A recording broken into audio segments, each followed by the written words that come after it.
Stop! Oh my god. What happened? Okay, stop. Okay, I'm back, I guess.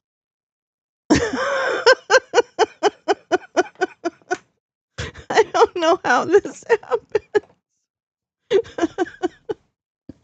Oh my god.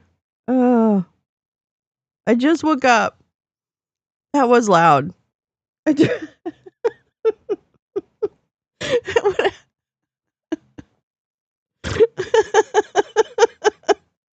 Everybody, welcome to the show. Yeah, I don't know why. I don't know why that was so loud. Well, no, I do know why that was so loud. I dropped a big story out from your friend. Hell yeah. Okay, I'm coming in. Good morning. I woke up late. I dropped all my stuff. I haven't even poured my coffee yet. I'm sounding like I want you to feel sorry for me, but I don't.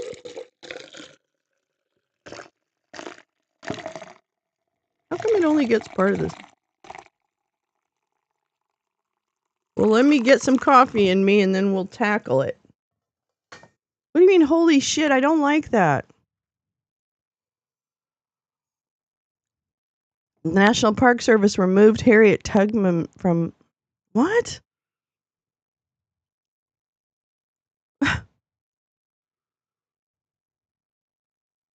I had a dream. No, there is a meeting. Scott Bessent was seen going into the White House yesterday. Was it yesterday? Yeah. So I'm kind of wondering if somebody's in trouble because the market reacted too well. What do you want to bet? What do you want to bet? And I don't actually think this is true. Is there an elbows up? There is an elbows up.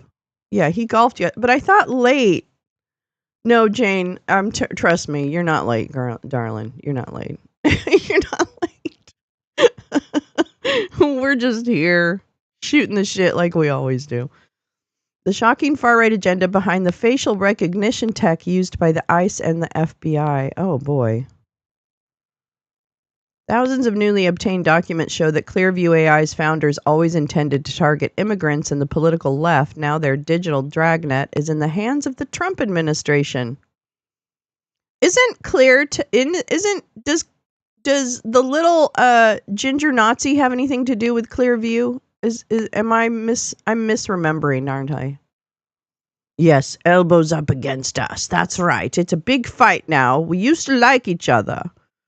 But now we don't like each other because you're very, very bad, you Canadians. Because you don't like our president. Well, I just think that's very rude. Yes. Oh, oh, oh. Mm-mm-mm.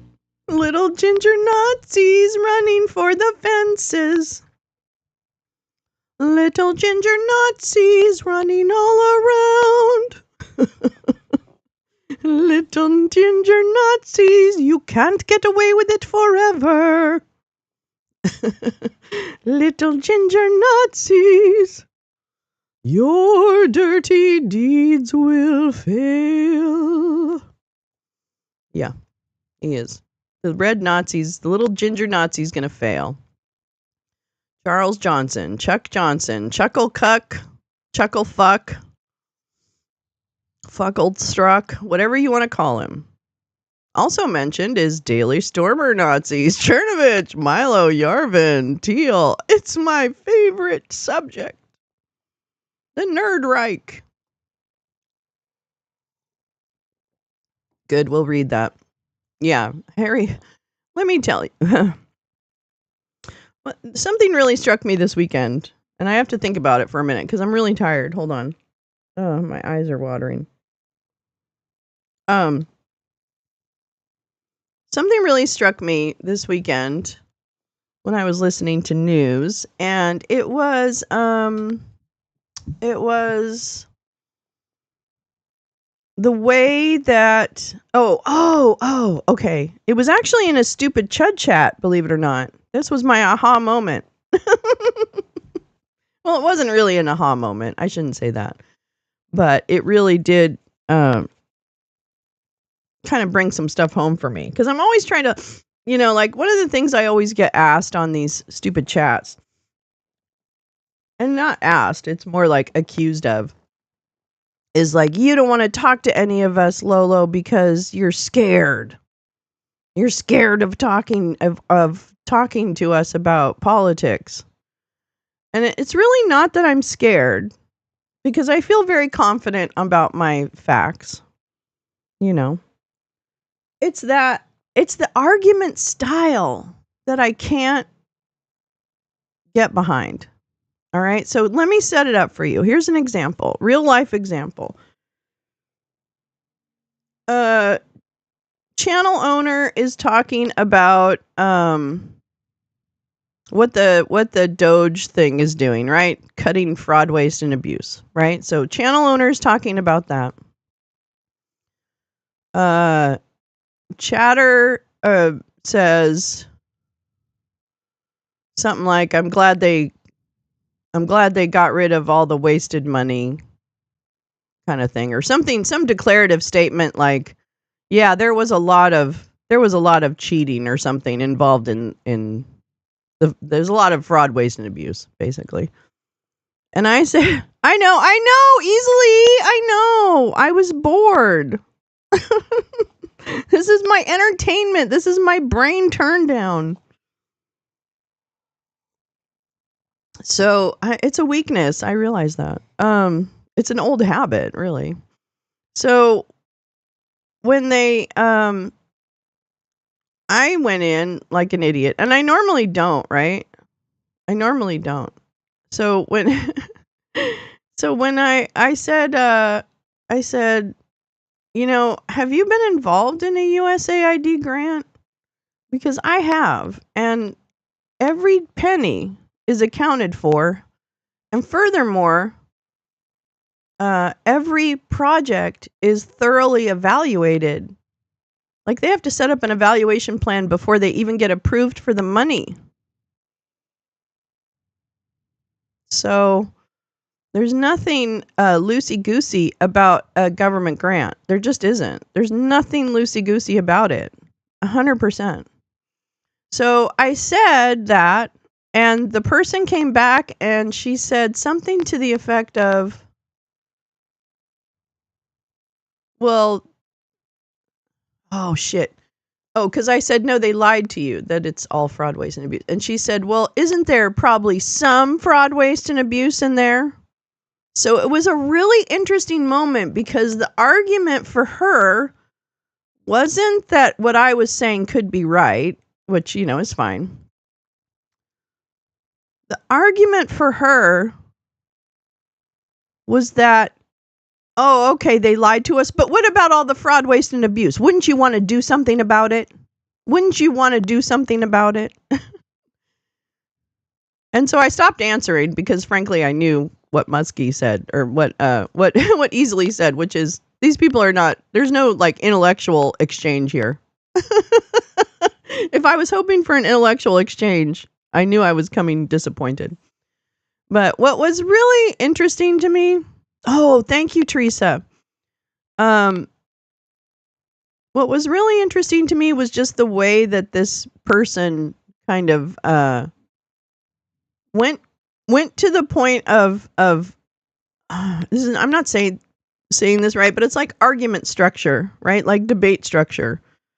I say something, a fact, all, I could back that up. Every USAID grant has a very significant evaluation plan. Every dollar is accounted for. I can say that with 100% confidence. 100%. Now, this woman may not agree with what they spend the money on. And that's the crux of the argument. It's that they don't agree with what the money is being spent on. Well, that's a different argument than fraud, waste, and abuse. That's a completely different argument. Anyway, BB is in DC today. We should probably find out what's going on. Lee is a wonderful Lee, are you able to rest this week? I think I heard that somewhere. I hope so. I'm sorry I couldn't get the sound figured out. I haven't totally gotten it figured out, but I think we can. I don't know. I still have to figure that out. I have to figure that out. I'm not ready for anything today. Clearly, I woke up at 6:20. Yeah, vacation. Hopefully you get some real time off, like time away. I hope. I know you're pretty good at that, so. I'm poolside already. Quick swim this morning. Oh, do I have a loose wire in my mic? What's that? Oh, well, that sounds worse. That's a tactic to put you on the defensive. If it's done to validate the 2% of their argument that might be valid. I know, and I'm trying to think about, well, how do you get around that? How do you get around that? What do you think, Muskie? Does it sound better now? I don't know. It's not. I think it might be my setup. Oh, might be something. Anyway, we'll have to see. Let's see. Hi. Lee, are you drinking those drinks with the little umbrellas in them? Thank you. Thanks, Muskie. I appreciate it. It's hard for me to hear what's happening with the mic sometimes. Yeah, are you having an umbrella drink? I hope so. Hi, Carrie. How are you? Wait, I didn't say good morning to anybody. I was too busy blurting my butt out. Hi, Neil and Teresa and Badger and Gal and Jane and Muskie and Easley and Teresa. Big T's in the house. Jane, if I didn't say that already, I hope I did. Neil, Easley and Muskie and Gal. Oh yeah, there's Gal. Badger's here. My girl. That's my Canadian friend. One of my Canadian friends. Okay, I think I got everybody. All right. Yeah, no, I woke up late today. I woke up late. Yeah, well, you need to be, Lee. It's good to be that's a good thing to be well versed in. Good morning, Oomph. So yeah. This weekend was a lot of fun. Huge success. Great crowd. Wow, it was really nice to see people out, like numbers. So yeah, Saturday was fantastic. I'm sorry about the lounge. I guess I can't do two big things like that in a day. Although I will say, Saturday really kicked my ass. Like, clearly. It kicked my ass 100%. Because it was a combo of hot, suit, and I didn't stop. I went for about an hour and a half plus. And I really tried to stay in the suit all the time. I came out of the suit, I think, once to take a drink of water. So I tried to really be in the suit. And it was great. Oh my God, I felt so good. Everybody was having a good time. They were really all focused on the right stuff. It was a diverse group. It was really great. I thought it was so great. And I made Joe Rogan. Woo! Of course, it wasn't from this protest. It was from the last protest. But that's okay. I made Joe Rogan, you guys. Wow, woo. Wow, woo. That's a pretty big deal, I guess. If it comes of anything. If anything comes of it. We'll see. Neil, no drinks yet today, but there's a high probability of that happening soon. And they never said you couldn't have a little greenery in the morning. I've had people try to tell me what newspaper media and that we're all liars. And then they change to no one's 100% honest. Yeah, exactly. Politicians are wrong. I know, Neil, you're right. It goes all those ways. It's a big pain in the ass. Yeah, but it just kicked my fucking ass this weekend. Jesus. He used me for disinfo, but I didn't give him the disinfo. You know what's really interesting? You know what's really, really, really interesting? I'm going to put out a clip of that entire exchange with that guy. Because the entire exchange with that guy is very different, obviously, from what they cut and used. Although even what they cut and used didn't give them the power. Because when he asked me when I was paid, I said no. And then he was like, what's your day rate? And I said, what's your day rate? You know, so like he didn't get anything. And so I see where they used it so like short. But it's really interesting. So if he thinks that was a gotcha, I mean, I watched it. I don't think I said anything that was like gotcha. Oh my God, Chicago was huge. Boston, Minneapolis. Holy shit, you guys showed up. I thought it was great. And the LA one was really good. I didn't go to the downtown one because I just knew it'd be big. So I thought, I'm not far from the Glendale one. I'll go to the Glendale one. And the Glendale one set was totally huge. Oh, the Joe Rogan thing? I'll show it to you. It's just a short. It's not really a real thing. And you can't even tell it's me. I mean, unless it's my friends. You guys know it's me, but normal people don't know it's me. Let me see what I'm doing. Let me see what I'm doing. Let me see. I don't know where it is though.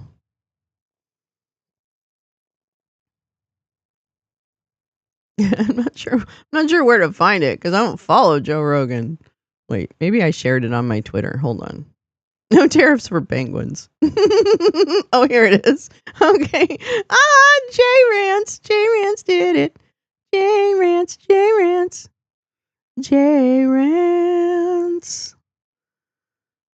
clipped it.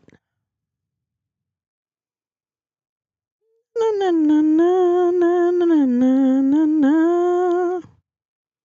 na na na na na na. I was singing a great song this morning too, but you guys didn't hear it because my mic was muted. All right, here we go. With your business, and it's not one of the things that people said, well, this is evidence of a coordination. You're not looking at it. Oh boy, I'm real tired today. I've just got to tell you. Okay, it's very short. It's only 16 seconds. You could sell singing birthday, a special occasion messaging. Sing it now. Here we go. Here's my big Joe Rogan debut. One of the things that people said, well, this is evidence of a coordination. Are you being paid to be here? Go and Google it. No. These people are being paid for a certain amount of time, and then they leave. What's your day rate for attending this? What are you being paid to be here? But that's not illegal. That's what's crazy. You can hire someone to go with your business, and it's not one of the things that people said, well, this is evidence of a coordination. Are you being paid to be here? Go and Google it. No. These people are being paid for a certain amount of time, and then they leave. What's your day rate for attending this? What are you being paid to be here? But that's not even illegal. My voice. Wait a minute. That's not even my voice. Is that my voice? Maybe it could be. It could be. Yeah. Millions of views. That's what's crazy. You can hire someone to go with your business, and it's not one of the things that people said, well, this is evidence of a coordination. Are you kidding me? I am going to sue them. What is the go and Google it? What's a chud?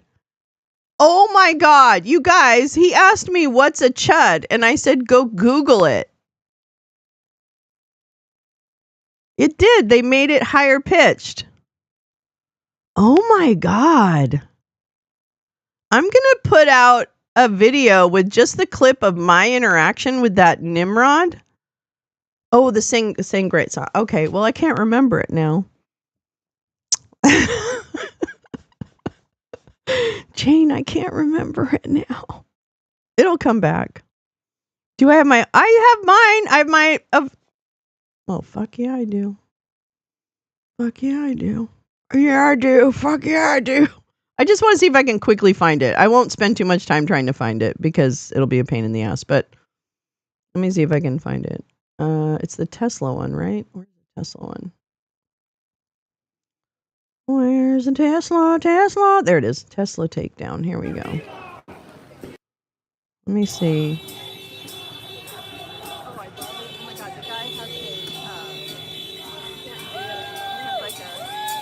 All right, let me see if I can find it. I'm on the other side of the street.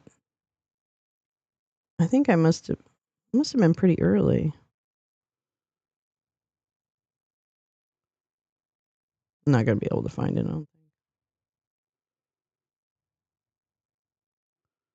Although it's his really dumb face. Oh, there it is.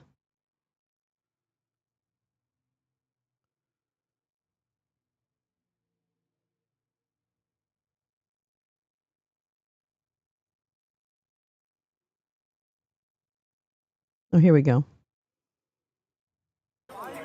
The incels. Are you kidding? Who are you? Who cares who you are? Is this the Tate brothers? There's things that I think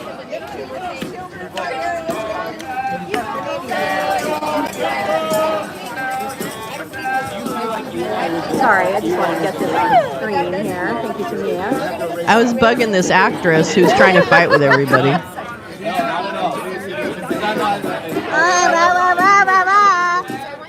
I'm a terrible person. Well, anyway, we were interacting. Yeah, okay. This guy's nice, but... Yeah, give the attention to the chuds, not to the cause. That's great. God, what an idiot. Just attention grabbing. Where were you a month ago when I was protesting here alone? Where was everybody then? So fucking figure it out. I was a little mad. Stop enabling chuds. What is a chud? Chud is a MAGA, is a bigot, is a racist. What are your pronouns? Illiteral. What are your pronouns? I asked you first. Your what? I asked you first, and I'm not in a costume. What do you care? Why do you care what my I pronouns want to are? be respectful of your pronouns. Why? Because I respect you as a person. Why? So what's your deal? What are you here for? I'm here to You're here for the press? Where are you from? What brought you Where out are you here from? today? No, I asked you first. Where are you from? Okay. Where are you from? That's the guy from What Red brings you State out Media. Today? Grifting? Are you grifting? I wanted to know what the Are word you chud grifting? means. I wanted to know what the word chud means. I told you. Are you deaf? Are you being paid to be here? Why don't you go and Google it? No. Are you? What's your day Are rate? you being paid to be here? What's your day rate? Well, I'm for, not being paid to attending be this? here, you motherfucking idiot. So why don't you listen and open your fucking ears? What are you being paid to be here? What's your day rate? What are you being paid to be here? Does the dinosaur have a name? Democracy Dino on YouTube. Real Lolo. At Real Lolo. Democracy Dino on YouTube. At Real Lolo. I didn't know who he At Real was. Lolo. You got it. Come on down. You want to come on my show? Sure, I'll search it up. Sweet. Do it. Lolo's Lounge. Search it out on YouTube. I'm noticing a lack of diversity here at the event Well, welcome today. to Santa Monica. What was that? I guess welcome to Santa Monica. Do you Pretty think white down here, isn't it? I don't disagree with you on that. Do you think the Doge Tesla Takedown Day needs a DEI initiative? You're being disingenuous. And I understand what you're trying to do as an incel, but it's not going to work. Oh, an Because, incel. baby, I am the troll. I am the troll, bitch. I am the troll. Are you a femcel? No. Because I, unlike you, don't live in my mother's basement. What's your day rate for today? I'll tell you mine once you tell me yours. I don't have one. I'm zero. So what's your I day don't know rate? if I buy that. Well, too bad. That's too bad for you. All right, Miss or Mr. Chud. I'd love to see this. Don't touch it. Okay, I won't touch it. It's a little hard to miss at times. I don't It's give so a right shit. here. You don't have to actually reach for it and touch it. Okay, Dino done. The incels. Oh, fail again. Epic fail. Epic fail, bro. Oh, but he made me famous. Yeah, why don't you ask her these great questions? Okay. Yeah. Yeah.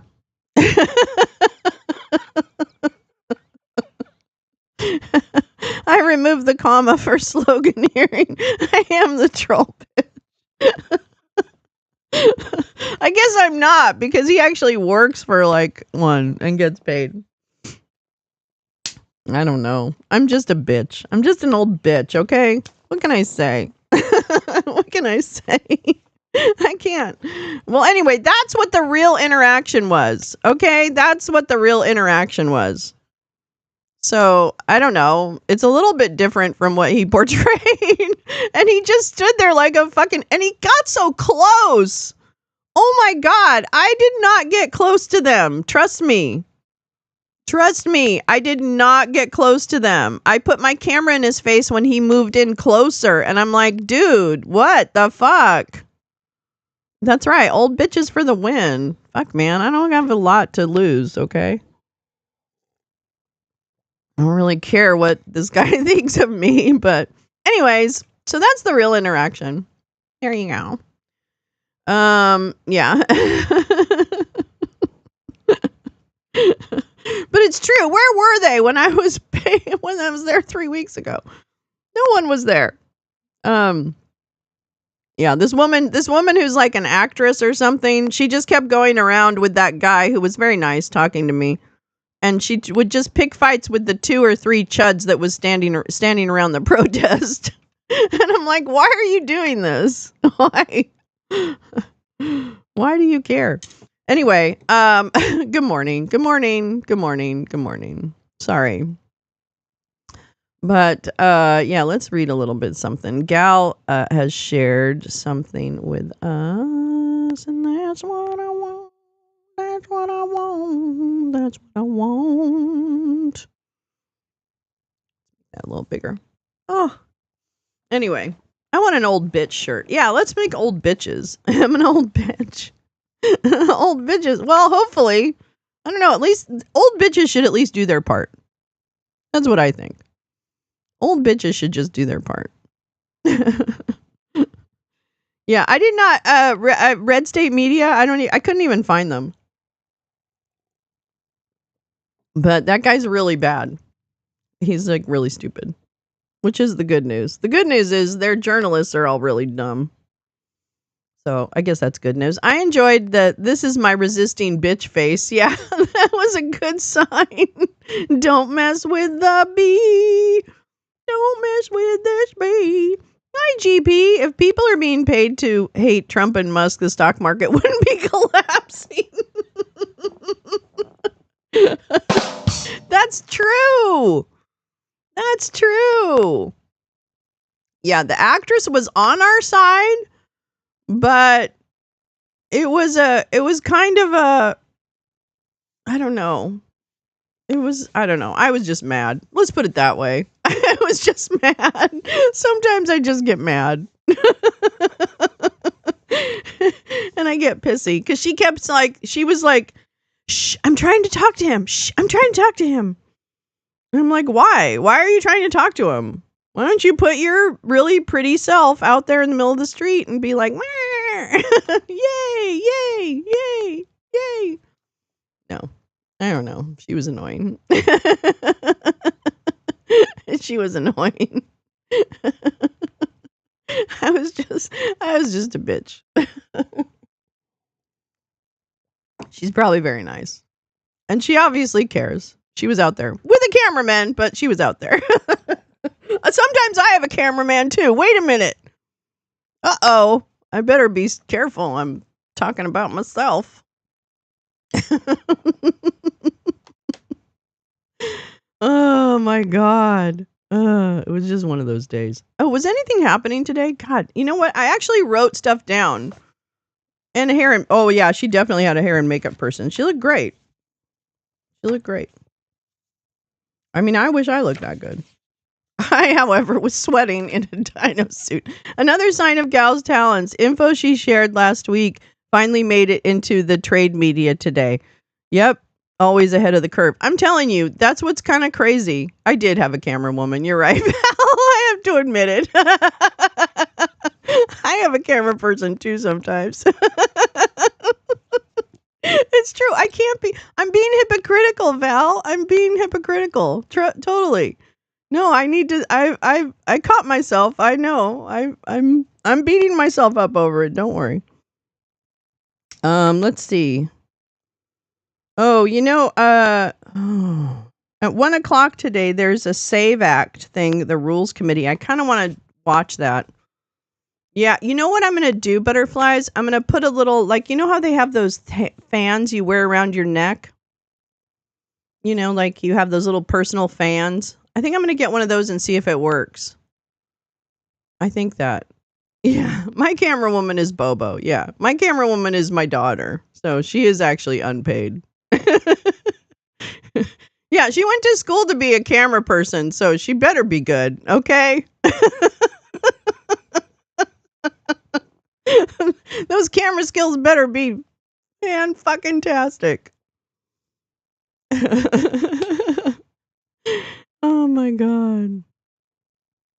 That's too much. I'm sorry. Yeah, I did wake up late. Yeah, Bobo's the best. I just spilled a bunch of coffee. She is a doll. She is such an amazing person.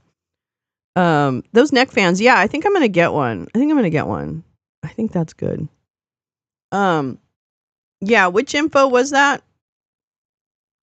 On the trade. Yeah, that happens with me and Gal and Tina and Clay and Jay Rance. It happens with me a lot, with a lot of people, a lot of you guys. Teresa, man, she's always like, and then it's like, oh yeah, we heard about that. Yeah, please tap the like button. Yeah, the like button. That's right. Hit that the like button. Sorry. I'm in a really silly mood.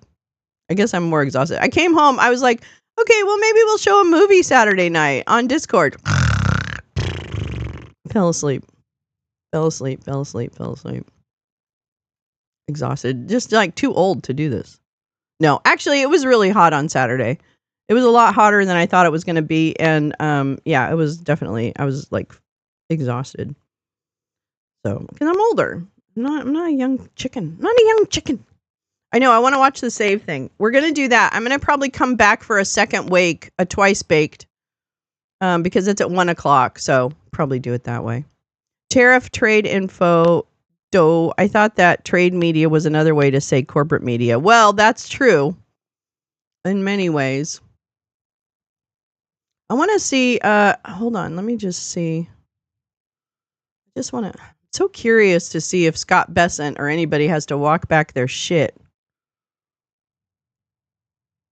Na, na, na, na. Na, na, na, na, na. Okay, Trump and Netanyahu at 10 a.m. What else? Participate. Oh my god. The Dodgers are going to the fucking... Fuck you, Dodgers. I fucking hate the Dodgers. Fuck you, Dodgers. Shitheads. The Giants wouldn't go.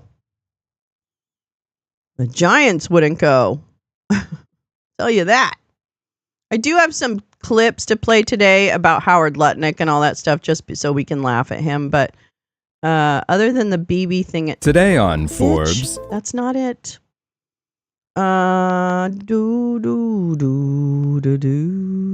When's that? That's later on. This is a big week though for hearings. We've got a lot of hearings coming up this week, so it's going to be a busy day for that, or busy week for that. Let me just see if anything else comes on here.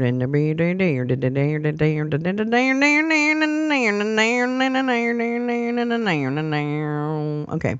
Looks like that's what we got. Okay, that's cool. All right. Fine. Okay.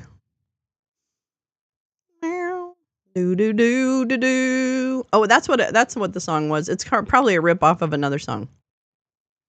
I'm awake again. It's Monday morning. I'm awake again. It's Monday morning. I'm awake again. It's Monday morning. Who wins? Let me tell you who I think wins. Yeah, the mighty SF Giants have won 7 in a row. That's right, motherfucker.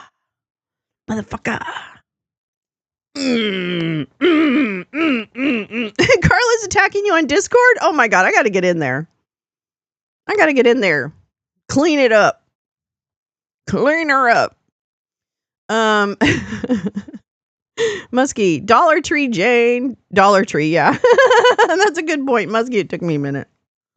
Well, let me tell you who I think is profiteering. As Max Flower said in Discord, it's definitely the short sellers, right? You sell at a high point. So there's this thing in the market called short selling, which means you basically are selling shares you don't own. So let's say you have 100 shares of a $10 and the stock, or wait, no, let's not. So let's say there's a stock and it's at $10 a share. And you think it's going to go way down, right? Like almost like within a certain period of time, you think that stock is going to fall. So you short the stock and sell shares at $10 a share that you don't own with a promise to buy them back by a certain date, regardless of the price. Do you see what I mean? So you're betting that you're going to sell them at a high and be able to buy back the shares that you have to close your short, that you have to make up because you said you had them, but you didn't. So you got to buy them. So the goal is that you sell them high, you buy them back low, and that closes your short and you keep the profit. That's what shorting stock is. Or whatever. You can short everything, I guess, now. So so the guys who are the guys and gals, the he, she's, and theys who sold short or had an option strategy, which is where you're betting on the direction of something, basically. So it's a whole different investment vehicle called an option, like option to buy, option to sell. Think of it that way. You're buying the option to buy or the option to sell. And those things are also tradable. The options to do things are even tradable on the market. Like crazy. Like everything is transactionalized on the stock market. Everything. Everything you do is a transaction. So, for all the guys and gals, he, she's, and theys that went ahead and sold short a bunch of stocks, maybe like the Mag 7, like the big tech stocks and stuff, then hopefully are really happy that this market crashed because they can go in and close their shorts, make that money, and walk away. So those people are really having a good day. The other people that are having a good day are the people that want to buy up as many shares as possible so that they can have influence and control. Yeah, close your shorts. Oh my God. What are you doing? And the people just buying up a bunch of shares will then have influence over the boards of directors of those companies. Now, granted, that's not you or me. But there are institutions who buy during down markets so that they can have influence, and individuals, they can influence on a company. So it's a great way to take over companies. It's actually a great way to take over companies. You buy a bunch of their stock and then you make them do what you want them to do because you're the biggest shareholder. Name names. Can that info be made public? I don't really.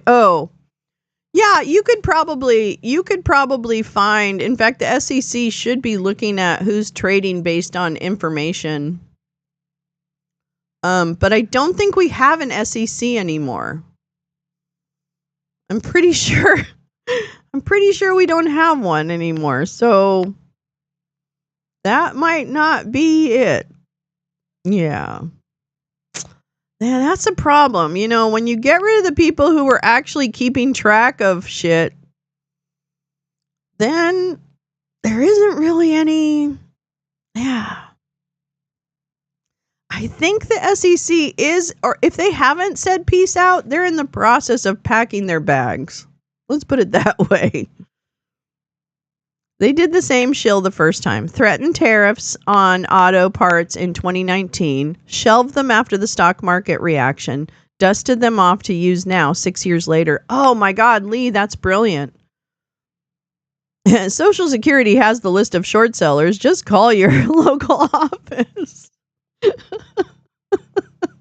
You can get that list of short sellers and market movers from your local SSA office. Oh, that's right. It's been closed. I'm sorry. It's the Jiffy Lube now. Wait, there's a Jiffy Lube on the corner where my SSA office used to be. Well, that's where they do it now. It's totally nothing new. You're so right, Jane. You're so right. That's nothing new. I just don't know. It's so hard to tell, like, what's on purpose and what's by accident. You know what I mean? It's actually hard to tell because I'm trying to do it based on people's reaction. And even that doesn't seem to make any sense. Like, I don't hear anyone. I mean, I hear, like, silently, kind of quiet on the down low. I hear people like Warren Buffett, like, oh, this is a really bad idea. You know, like everyone who thinks it's a bad idea is like, oh, this is a really bad idea. You know, like, come on. Come on. Anyway, I have some clips, but let's read this Mother Jones piece by Gal's Friend, and then we'll go from there.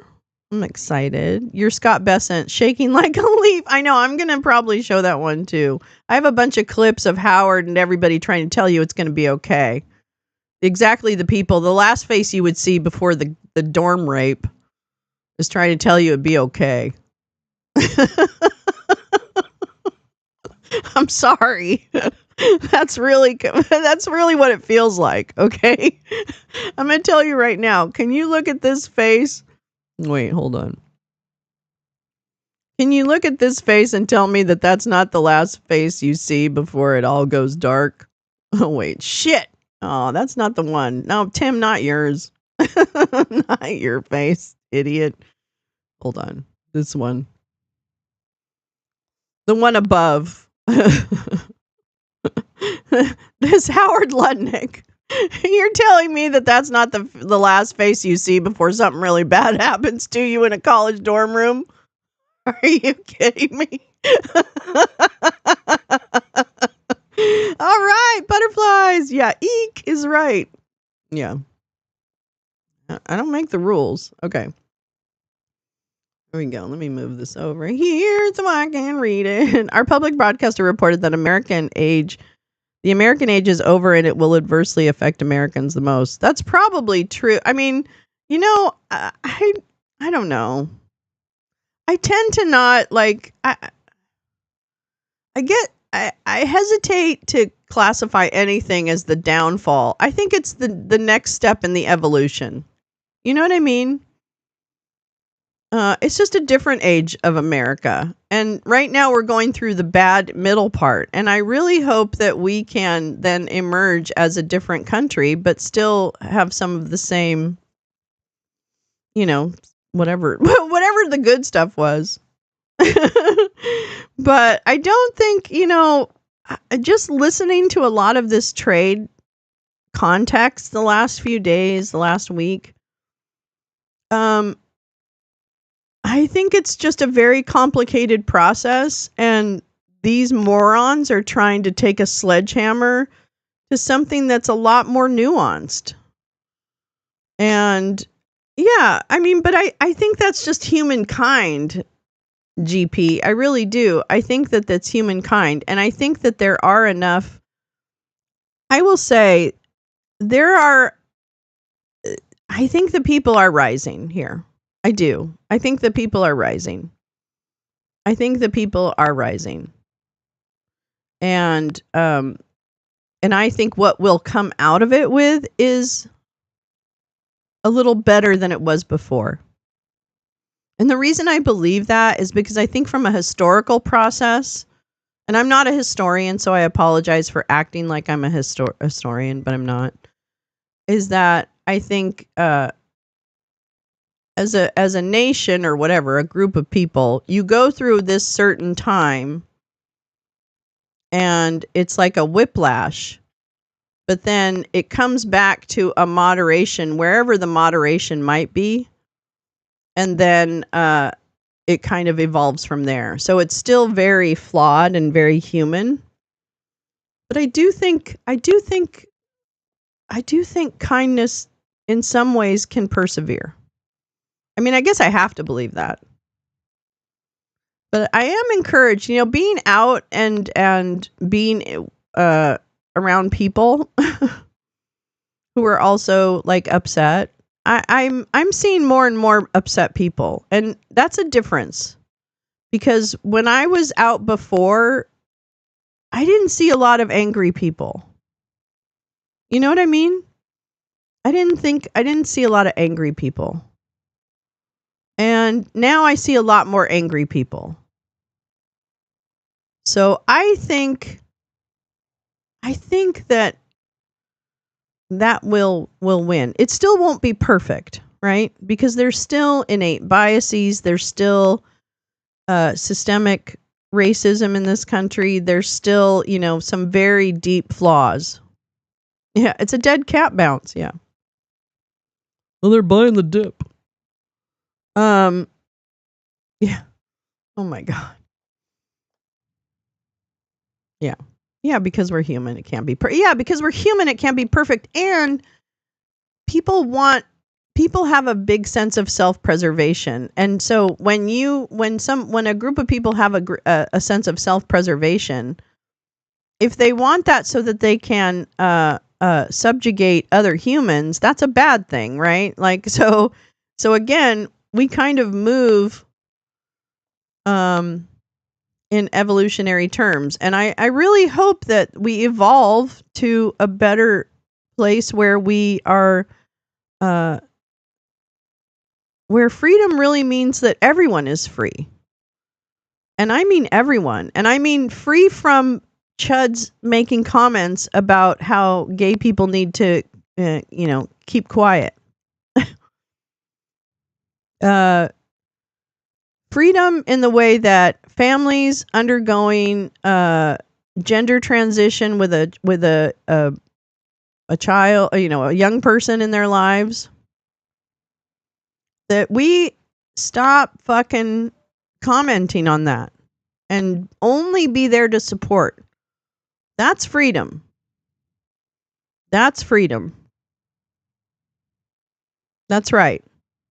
I look the part. I can't go back in the closet. I look the part. And you shouldn't. And that's what I want. Like, that's what I think we get to.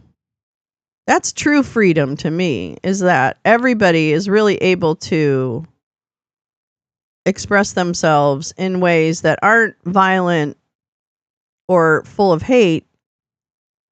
Like, just ignore it. I don't expect you to embrace it, but I do expect you to shut the fuck up about it and keep it to yourself and talk to your friends about it. When you go and have like Mountain Dew, you should talk to your friends about how you feel about those people. But then you should shut up about it and be really, really, and vote in the interest of everyone. Because then you would have true freedom. Yeah, down over 10% year to date, that's bad. That's very bad, Max. That's very bad. That is very bad. Anyways. All right, we're going to read this. But why can't we be more accepting, like in Max's movies? Why do we humans care about stupid shit? Live and let live. I know. I don't know why. I really don't. I mean, I definitely notice myself being like like somebody who likes, like I hear gossip or something like that. So I recognize in myself like those little salacious moments where it's like gossip, or schadenfreude or anything, right? I have that. Yeah, 2,000 point bounce. But I don't really, I don't know. Yeah. I think true freedom is when we all just fucking live our lives and really be in support of anyone who is actually living their lives and isn't just an outright like killer Nazi. Killer/Nazi. Yeah, that's why they want to hurt. That's human too, I guess, Jane, right? The desire to oppress is also human. I guess I just don't really understand that one. It just seems like a lot of energy. You know what I mean? If you're going to oppress people, doesn't that seem like a lot of energy to have to expend? That's what I'm saying. Like I don't want anyone to tell me what to do. All right. Let's read this wonderful article. Mother Jones, and this is from Gal's friend Luke O'Brien. Here we go. The shocking far-right agenda behind the facial recognition tech used by ICE and the FBI. Yeah. Fearful of the people. These clowns hold other people in to their stand. They don't have standards. They don't have standards. Yeah, wear your mask. Will they behave without the effort of oppression? Oh, I don't know. That's a really good. I think I know what that means. And I'm not sure I know the answer, though. All right. Thousands of newly obtained documents show that Clearview AI's founders always intended to target immigrants and the political left. Now their digital dragnet is in the hands of the Trump administration. Woohoo! Woohoo! One evening in March 2017, Juan Tontat, forgive me for not saying that wrong, right. An Australian coder building a powerful facial recognition system emailed his American business partners with a plan to deploy their fledgling technology. Border Patrol pitch, the subject line read. He hoped to persuade the federal government to integrate their product with border surveillance cameras so that their newly formed company, later named Clearview AI, could use face detection on immigrants entering the United States. An immigrant to the United States himself, Tontat grew up in Melbourne and Canberra and claimed to be descended from Vietnamese royalty. At 19, he dropped out of college, and in 2007, he moved to San Francisco to pursue a tech career. He later fell in with Silicon Valley neo-reactionaries who embraced a far-right technocratic vision of society. Now that Tontat and his partners wanted to use facial recognition to keep people out of the country, certain people, their technology would put that ideology into action. Wait till the word gets out and just, what word? Wear your masks. Everybody's saying masks. Why? Because of the, normal stuff. The normal stuff. Clearview had compiled a massive biometric database that would eventually contain billions of Shit, I'm going to dump this coffee. It's only a matter of time. I'm going to put my coffee somewhere else. I'm going to hold my coffee right there. All right. Okay. Whoops. Clearview had compiled a massive biometric database that would eventually contain billions of images the company scraped off the internet and social media without the knowledge of the platforms or their users. Its AI analyzed these images, creating a face print for every individual. The company let users run a probe photo against its database, and if it generated a hit, it displayed the matching images and links to the websites where they originated. This made it easy for Clearview users to further profile their targets with other information found on those web pages. Religious or political affiliation, family and friends, romantic partners, sexuality, all without a search warrant or probable cause. A diehard Donald Trump supporter, Tontat, envisioned that using facial recognition to compare images of migrants crossing the border to mugshots to see if the arrivals had been previously arrested in the United States. His Border Patrol pitch also included a proposal to screen any arrival for sentiment about the USA.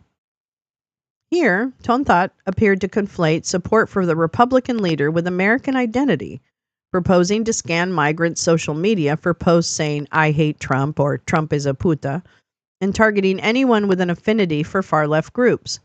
The lone example he offered was the National Council of La Raza, now called Unidos US, one of the country's largest Hispanic civil rights organizations. By the end of Trump's first presidential term, Clearview had secured funding from right-wing billionaire Peter Thiel. What? Good old Peter Thiel. All right, I need to catch up with this. Hold on. Hi, Audrey. How are you, darling? Yeah, everybody's wearing their masks, which is great. Oh, mask for facial recognition. God, I'm dumb. Wow. Okay, I am really still asleep. Okay, can I just make a big admission? I woke up at 6:20 and I am still not awake, and I apologize. Trump in his first term gave his Saudi buddies a satellite invisible wall between Saudi Arabia and Yemen. Huh. I didn't know that. Let's see. By the end of Trump's first, okay, blah, blah, blah, blah. One of Elon Musk's earliest business partners and signed up hundreds of law enforcement clients around the country. The company doled out free trials to hook users, urging cops to run wild with searches. They did. Many departments then bought licenses to access Clearview's faceprint database. Maybe we'll all have to go around in that dazzle makeup. Yeah. There you go. Maybe we should. Since Clearview's existence first came to light in 2020, the secretive company has attracted outsized controversy for its dystopian privacy implications.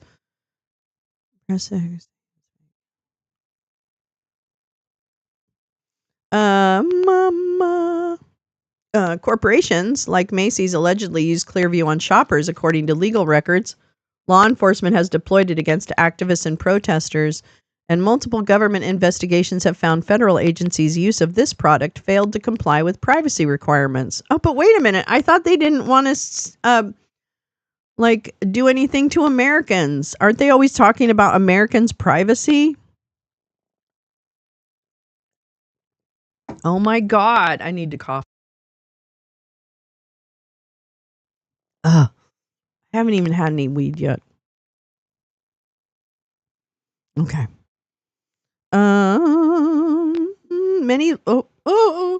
Many local and state law enforcement agencies now rely on Clearview as a tool in everyday policing, with almost no transparency about how they use the tech. What Clearview does is mass surveillance, and it is illegal, the Privacy Commissioner of Canada said in 2021.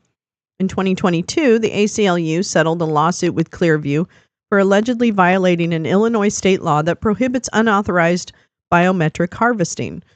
Data protection authorities in France, Greece, Italy, and the Netherlands have also ruled that the company's data collection practices are illegal. To date, they have fined Clearview around $100 million. Oh no, by and large, heritage types don't like privacy except for private property. And crime. There's that too. Clearview's business model is based on weaponizing our own images against us without a license, without consent, without permission, says Albert Fox Kahn, executive director of the Surveillance Technology Oversight Project. Stop, that's cute. In December, Tonthat, the face of Clearview since it was forced from the shadows, quietly stepped down as CEO and took on the role of president. In February, he abruptly resigned his new position, though he retains a board seat. When Mother Jones wrote Tonthat, who is now the chief technology officer at Architect Capital, a San Francisco-based investment firm, with questions for the story, he replied, "There are inaccuracies and errors contained in these assertions. They do not merit further response." Tonthat refused to elaborate. Clearview declined to comment. Replacing him as co-CEOs were Richard Schwartz, a co-founder of the company and former top aide to Rudy Giuliani, and Hal Lambert, an early Clearview investor who runs a Texas financial firm known for its MAGA ETF, an exchange-traded fund that screens companies for their political contributions and buys into those that vigorously back Republicans. Oh, what an investment strategy. A top Trump fundraiser who served on the president's 2016 inaugural committee, Lambert told Forbes in February that he planned to help the company pursue opportunities with the new administration, citing Trump's mass deportation agenda and anti-immigration policies. Oh my God. Clearview is already well positioned to capitalize on Trump's xenophobic plans. Today, one of the company's top customers is U.S. Immigration and Customs Enforcement. Shocker. A relationship cemented during Joe Biden's presidency as the agency inked bigger deals with the startup. Great. Under the Biden administration, ICE records show the agency deployed Clearview widely, even as officials there charged with monitoring the technology were in the dark about how it was being used and by whom. As the agency executes Trump's emboldened mission, border czar Tom Homan and war criminal, or just human rights abuser, has vowed to unleash the shock and awe against undocumented immigrants. The dragnet surveillance outlined by Tonthot during the company's earliest years may already be underway. ICE did not respond to a request for comment. They're too busy rounding up innocent people. During Biden's presidency, the trappings of oversight still existed, but Trump fired many of the inspectors general who review the use of technology such as Clearview and guard against abuse. And Trump's early actions have shown his administration has little regard for the legal, congressional, and constitutional guardrails that have constrained his predecessors. Immigrants aren't the only people at risk. With Trump pursuing retribution against his political enemies, Clearview offers a range of frightening applications.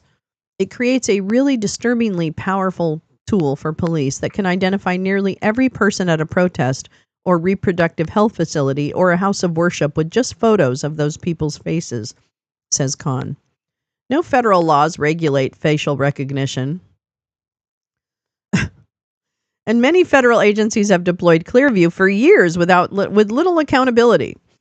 Consider that the FBI, now run by Kash Patel, who has claimed FBI agents incited January 6, pledged to target journalists and penned a book containing the names of officials he planned to settle scores with, is another major federal customer. Patel's new deputy director, Dan Bongino, conspiratorial right-wing nutjob who has used violent rhetoric about liberals and called for jailing Democrats. The FBI declined to comment on its use of Clearview on Bongino's extremist view. I'm Dan Bongino. Never have finished that song.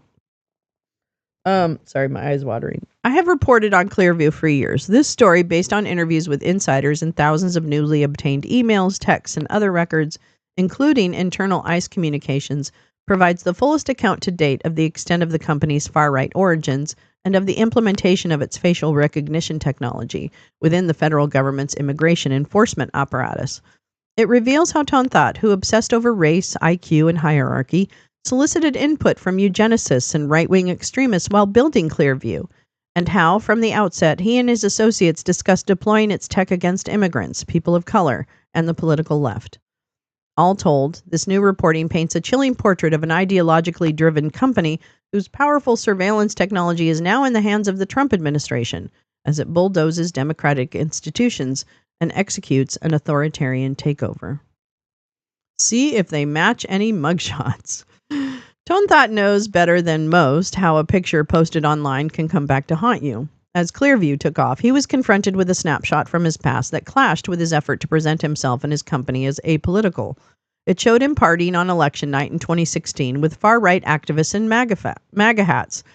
One fellow reveler, Charles Chucklecuck Johnson, a political agitator. Oh, is that what we're calling him now? Okay. Not a ginger Nazi? Okay. With wide-ranging connections to Republican politicians and right-wing billionaires, was also Tonthot's business partner. Smart Checker, the company they founded with Schwartz, would later relaunch as Clearview. Yup, that's right.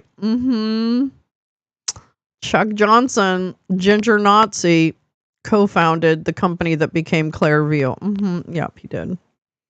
In early 2021, Tonthot told the New York Times Kashmir Hill that his extreme views and associations were confined to a brief period in his life when he was confused. He offered a similar explanation a few months later when a documentary crew from France 24 asked him about his far-right ties. I'm not a political person, he said. It's wrong to assume my political beliefs just from a photo. That was a different time in 2016, a long time ago. But Tonthot's path, I love how they think that's actually like, whatever. Yeah, I know. Is such a sentence. Kash Patel's deputy director, Dan Bongino. What? I'm telling you, this meteor has to burn out. Hi, Tom. How are you? Okay. But Tone Thought's path to radicalization began earlier than he let on, and his extremism was no fleeting dalliance. By 2015, he was interacting online with alt-right activists, including Milo Yiannopoulos and Mike Cernovich. Deleted social media, or Cernovich, or Cernovich, I don't even know how to say his name. Deleted social media posts also show him chatting with extremists such as Andrew Weave Arenheimer, the longtime webmaster of the Daily Stormer, a neo-Nazi website. Arenheimer, who has a large swastika tattoo and has repeatedly called for the genocide of Jews, denied to Mother Jones that he holds neo-Nazi views and claimed he was no longer involved with the Daily Stormer. He also said he never interacted with Tone Thought, but declined to address evidence of their communications. Idiot. By early 2016, Tone Thought described himself as a lifelong libertarian who'd shifted further right over time. Along the way, he discovered the Dark Enlightenment neo-reactionary movement. Oh, well, of course he did. A fascist outgrowth of Silicon Valley's radical libertarianism. He read the work of Steve Sailer, a longtime contributor to white nationalist publications and a proponent of human biodiversity, a racist pseudoscience favored by neo-reactionaries. Like white nationalists, neo-reactionaries reject egalitarianism and view America as weakened by feminism and diversity initiatives.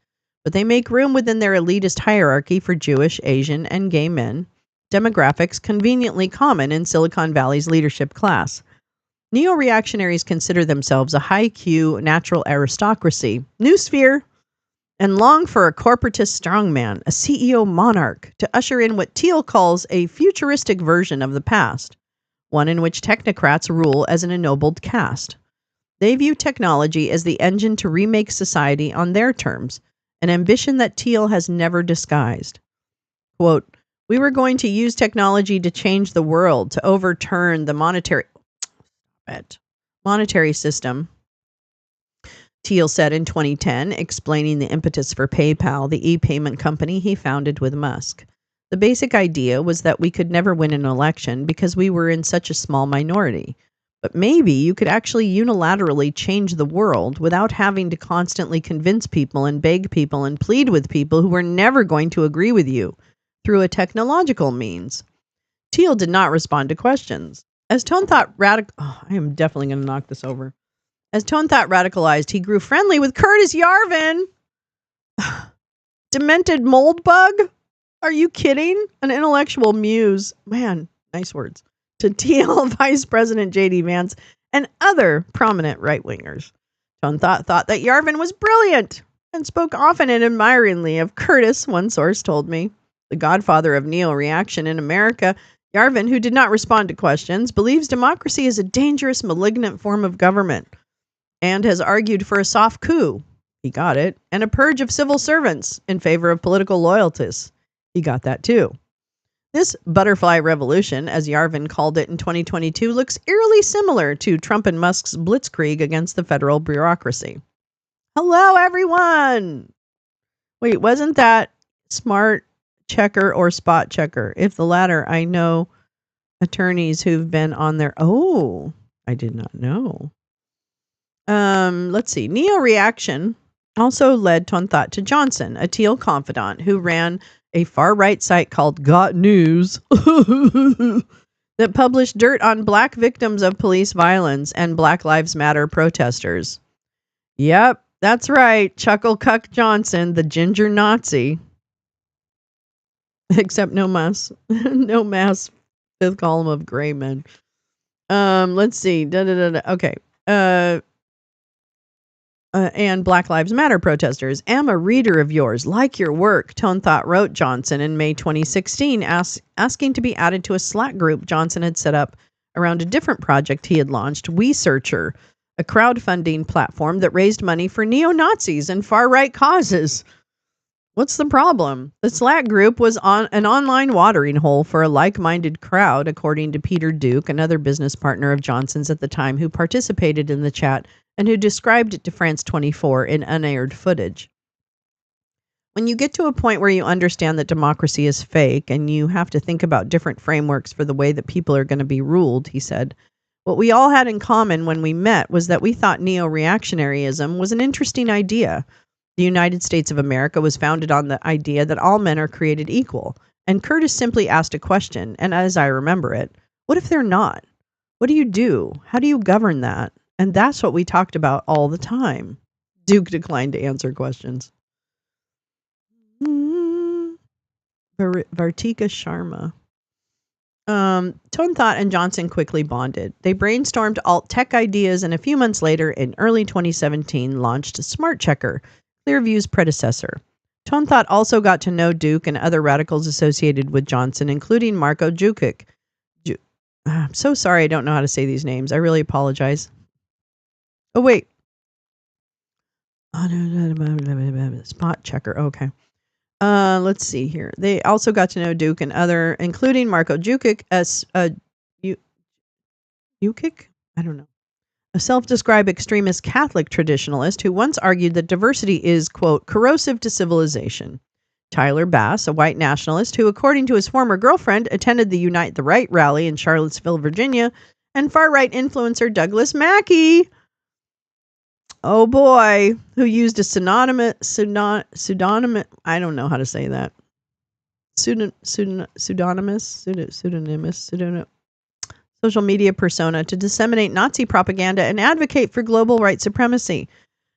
Jukic told Mother Jones that he now considers himself a centrist and that his neo-reactionary writings were exercises in theatrical hyperbole and comedic satire. Is that what they call it now? Okay. Bass did not respond to a request for comment. Mackey said he identifies today, what? As a moderately conservative Republican? Are you kidding me? And previously promoted white supremacy, mostly for shock and trolling. Oh boy. Jukic, Bass, and Mackey would all go on to work for the facial recognition startup in some capacity. Jukic pitched Clearview to potential law enforcement customers. Bass oversaw a project with a real estate firm whose CEO was considering investing and wanted to test the tech, which the team piloted using a surveillance camera in the lobby of an apartment building to secretly harvest images of tenants and visitors.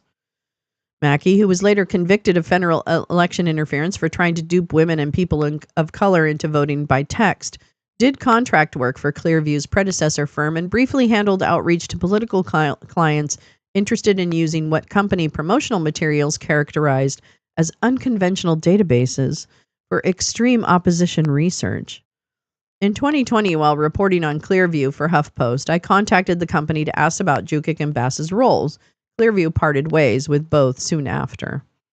Tone Thought sought to recruit other extremists too. He wrote in November 2016 email that he wanted to totally hire Emil Kierkegaard, a Danish eugenicist who had scraped OkCupid and published data of nearly 70,000 users. Kierkegaard, who did not respond to questions, had infamously advocated to legalize child porn and lower the age of consent to 13 or the onset of puberty. Tone Thought called him a total talent. Emails show the CEO bounced facial recognition ideas off of Kierkegaard, hoping to figure out how to identify gay people or even predict criminality from facial features. Tone Thought was fascinated by eugenics and admired the field's founder, Francis Galton, who inspired Nazi racial hygiene programs. After digesting a letter by Galton that argued for Chinese immigrants to move to Africa and supplant the, quote, inferior black race, Tone Thought declared that in an email that Galton was a true prophet. Among friends, he spoke about IQ and race, wondering aloud about the intellectual superiority of half-Asian, half-white people like himself. He also consulted with Michigan State University physics professor Steve Hsu, a human biodiversity devotee who associates with Holocaust deniers and has spent years researching genetic differences among populations. In a 2017 email, Tone Thought thanked Hsu, who did not respond to questions, for his work on to reverse dysgenic trends. Emails from the time show that Tone Thought reading and sharing articles from far-right publications such as Countercurrents, VDare, and Unz Review, as he collaborated and socialized with a range of extremists and pro-Trump authoritarians. At an October 2016 event co-organized by future Stop the Steal leader Ali Alexander. I did the last public interview with Ali Alexander before he went into hiding. That's right. At an over blah blah blah. Tonthot partied with Islamophobe and general pain in the ass Laura Loomer, right wing sting artist James O'Keefe. Sting? What's a sting artist? String artist? Maybe. No. Proud Boys founder Gavin McInnes, who initiated new members into his gang as Tonthot watched. Tonthot huddled at this event with Jeff. Wow, they all have the most impossible names. I don't even know how to pronounce that. Gissy? I don't know. Isn't a sting a kind of con? Yeah, it's a con, right? What is that, a con? Is he talking about a con? Okay, never mind. A Teal lieutenant who helped the tech investor vet candidates for the first Trump administration. This was the far-right elite. Regarding Clearview's agenda, a revealing sampling of internal email subject lines. GSLAW. Okay, thank you. I would never say that right. I'm sure I won't remember it. Or when cops sell the contraband. Yeah, I guess. I don't know. Here we go. A revealing sampling of internal email subject lines from Clearview. Gay face predictor is 80 accurate. There is no association between wider faces and the rate of convictions for violent offenses. Gisa. Okay. Gisa. Okay. Gisa. I hope I get my coffee soon. I have coffee. Oh, you mean Val. Okay. Let's see. Tenant screening product. Smart checker proposal specs for Hungary. Send this to Teal. Faces and criminality. Face and IQ. Smart checker for security. Pokemon Go. Using smart checker on voter fraud in New Hampshire. Yeah, I think it's enough. Yeah, but they're part of the government. In a June 2017 email to Teal seeking seed funding, Tonthot reported that his partners had landed their first facial recognition client, JP Morgan Chase. We helped their security team vet each person, attending their shareholders meeting to make sure there were no protesters, Tonthot wrote. JP Morgan denied using Smart Checker, but even as the company attempted to make inroads in the corporate world, its founders remained active in extremist circles. The same evening as the JP Morgan shareholders meeting, Johnson asked Tonthot to tackle another assignment. A technical error had fouled up a campaign on Johnson's WeSearcher crowdfunding platform set up by the Daily Stormer's Arenheimer to raise money for Andrew Anglin, the neo-Nazi site's editor, who'd been sued for waging a harassment and intimidation campaign against a Jewish woman. Tonthot seemingly fixed the problem. Arenheimer and Anglin ultimately raised more than $150,000. For at least the next year, Tonthot moonlighted as tech support for Johnson's site, sometimes helping extremists make and move money, usually cryptocurrency. When a co-founder of Johnson's crowdfunding venture quit and left the team without a way to access the Bitcoin they'd collected, Tonthot recovered the cryptocurrency worth more than $150,000 at the time. Underscoring how vital Tonthot was to their operation, Duke wrote in a 2018 email, Juan is the only resource that has complete access and understanding of WeSearcher. See if they are any criminal database we have, Antifa, or buy data from private prisons. As they grew their facial recognition company, Tonthot, Johnson, and Schwartz brought in investors such as Teal and Naval Ravikant, an Indian-born technocrat who had encouraged Tonthot to move to the United States and became his first Silicon Valley mentor. Ravikant, who did not respond to questions, imagined a new neo-feudalist future of small free cities with drone armies and skill-based immigration policies, and a one Bitcoin, one vote system of government. What? So the Bitcoin votes? Wait, what? Another early backer was Hal Lambert, a former finance chair for the Texas GOP who runs Point Bridge Capital, the investment firm behind the MAGA ETF. Lambert, who served on Clearview's board before becoming co-CEO with Schwartz, harbored his own fringe views.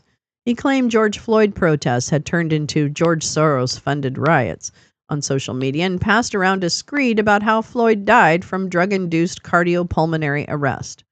rather than the knee of a cop on his neck. Like his business partners, Lambert wanted to deploy facial recognition to support a conservative agenda. In September 2017, after reading a Breitbart article that suggested out-of-state Democrats had flipped a close 2016 Senate race in New Hampshire, he emailed Johnson and Tunthat urging them to use the tech to identify exactly who the 5,000 out-of-state voters are. They failed so far. Have they? There's people in El Salvador in prisons. I don't know if they failed. I mean, of course, I guess that's just basic profiling. That's not actual use of AI. That's a good point. In September 2017, after reading a Breitbart article that suggested out-of-state Democrats, who that 5,000 out-of-state fraud voters are. Conspiratorial ideas like these found traction within the company where the founders exchanged emails indicating their belief that the Democrats were cheating in other races around the country. They also appeared to buy into lies about anti-fascist activists spread by right-wing propagandists who conflate Antifa with Black Lives Matter and other liberal protesters. Paranoia about the radical left, quote, seemed to infuse their business decisions. As part of their plan to use facial recognition in apartment lobbies, they intended to scan the faces of tenants and compare them to mugshots. But Tunthat noted in an email that he also wanted to run them through any criminal database we have, Antifa, or to see if they were friends with criminals. He assumed a link between leftist politics and criminality. I think every real estate firm will sign up, he told his co-founders, especially ones in diverse areas. Schwartz, a 67-year-old New Yorker who ran Giuliani's welfare reform campaign, which invasively profiled needy people and deprived them of assistance, loved the idea. Quite brilliant, he replied. After Rudin Management, one of New York City's largest real estate companies, signed on, the team reportedly collected about 70,000 videos from a lobby surveillance camera. We beta tested their product for a brief period at one of our buildings nearly a decade ago, a Rudin spokesperson said. We chose not to deploy their software at the conclusion of that pilot. During Trump's first term, Clearview made little distinction between bad actors and people exercising their First Amendment rights. Pitch decks the company sent to potential investors and customers, including scores of local law enforcement agencies, touted Clearview's ability to surveil protests and target people involved in radical political or religious activities. A pitch deck from April 2019 showed how Clearview grouped photos in its faceprint database, including a category it called protesters and agitators. Well, Harmeet Dillon, what the hell? In 2019, Johnson reached out to right-wing attorney Harmeet Dillon, who's also now part of the cabinet. A Trump lawyer and Republican National Committee official. Dillon was also representing Andy Ngo, a social media commentator who has made a career out of stoking fear about the radical left and lying, and who was preparing to sue several people who alleged he assaulted them, whom he alleged assaulted him at protests in Portland, Oregon. Claimed there were anti-fascists. Dillon, an election truther and anti-transgender activist who Trump tapped to run the Justice Department's Civil Rights Division, wanted to hunt them down. Richard and Hohen can give you a copy of Clearview to help identify Antifa, Johnson told her. Thank you, replied Dillon, who said she would send in a batch of photos. She did not respond to question. Journalists were another target. May 2017, Bass emailed Cassandra Fairbanks, a far-right activist whom the first Trump administration allowed into press briefings, to ask for the names and emails of reporters in the White House press pool. This would have potentially enable Tunthat and his partners to surface social media accounts, pull photos, and as Bass put it, investigate the leanings of the journalists. Fairbanks quickly sent the names and emails of 8 reporters to Bass, who forwarded the details to Tunthat. These shills are high priority, Bass wrote. Dope, this is going into Smart Checker, Tunthat replied. The company later created a politicians, academics, journalists category in its biometric database. Smart Checker and later Clearview shunned public attention. Clearview's website was blank for a year. Eventually, it displayed a fake address and a cryptic tagline, Artificial Intelligence for a Better World. Tunthat and Schwartz cautioned people that using using the tech to keep Clearview secret. They and Johnson preferred to hawk their product to their political network. They offered Clearview to anti-Muslim activist Robert Spencer and gave access to Sean Feeler, an anti-trans right-wing Catholic hedge fund manager. They courted the family office of Shafik Gabar, a tycoon close to Egyptian dictator Abdel Fattah al-Sisi, and solicited venture capital in Beijing. They approached William J., the financial advisor to Steve Bannon ally Guo Wengui, who was found guilty alongside Guo last year in a sprawling $1 billion fraud case. That's right. They're all here. The gang's all here. While one former Clearview employee said the company tried to expand its potential customer base by courting anyone they met, including Democrats and progressives, the firm found few takers outside of the founder's MAGA milieu. The Clearview team's connections reached deep into Trump's inner circle. They reportedly set up a free account for Rep. John Ratcliffe, now the CIA director. And Johnson met with Wilbur Ross, Trump's first-term Commerce Secretary, and discussed facial recognition. The Clearview partners also pitched the Republican Attorneys General Association and the Right-Wing Club for Growth, offering its chairman what Ton Thot described as a motherlode of information that can help with Oppo research. During the stealth phase of its existence, Clearview's most fruitful relationship was with the NYPD, thanks largely to Schwartz's high-level connections, including former NYPD Commissioner William Bratton, an instrumental figure in the post-9/11 expansion of police surveillance programs. Emails show that Ton Thot planned a meeting with Bratton in August 2018. The NYPD began trialing Clearview shortly afterward. Although the department never signed a formal contract with Clearview, NYPD employees evangelized the tech throughout the law enforcement community. Johnson, Ton Thot, and Schwartz each owned a third of what was then still called Smart Checker, but Johnson's I don't even know how to say that, behavior, including publicly denying the Holocaust. There's so much more about Chuck Johnson. Had become a liability to his partners, who also contended that he wasn't pulling his weight in their venture. In 2018, they formed a new company, Clearview, that initially excluded Johnson from ownership, according to court records. I went from being a third owner of the company to being, written out of it entirely. I'm an idiot. Johnson said in response to questions from Mother Jones. And I said, well, I will just sue you guys. God, Chuck cannot keep his fucking little trap pie hole shut. Can he? Can't. Let's see. Eventually, Ton Thot and Schwartz gave Johnson a 10% stake and in the new company in exchange for his signing a November 2018 wind down and transfer agreement. That recognized his good and valuable advisory service, but also required him to keep his mouth shut about his new ownership stake and prior work for the startup. Wow. The narrative established by Clearview and most media coverage is that Ton Thot and Schwartz excised Johnson from operations at this point. But Johnson continued to assist and advise his co-founders for nearly 2 more years, according to emails I obtained, connecting them with other potential investors and customers. When the Department of Defense scheduled a meeting in January 2020 for Clearview to pitch its services, the invite included Johnson. The following month, Ton Thot sent his friend a proposal to compensate Johnson in Clearview stock for advisory services he provided to the company with respect to developing, marketing, and selling its technology. Is it raining? Paul J. Woo woo. In July 2020, we feast. I get it. They're eating the cats. They're eating the dogs. The following month, Ton Thot sent his friend a proposal to compensate Johnson. In July 2020, Johnson helped Schwartz draft a letter for Rep. Matt Gaetz, a personal friend of Johnson's. Yes, indeed he is. We found out all about that. To send top officials at the Department of Homeland Security lobbying them to use Clearview to smoke out spies among the 400,000 Chinese nationals who enter the U.S. every year as foreign students. A February 2020 dinner in Los Angeles highlighted the company's significance within the far-right movement.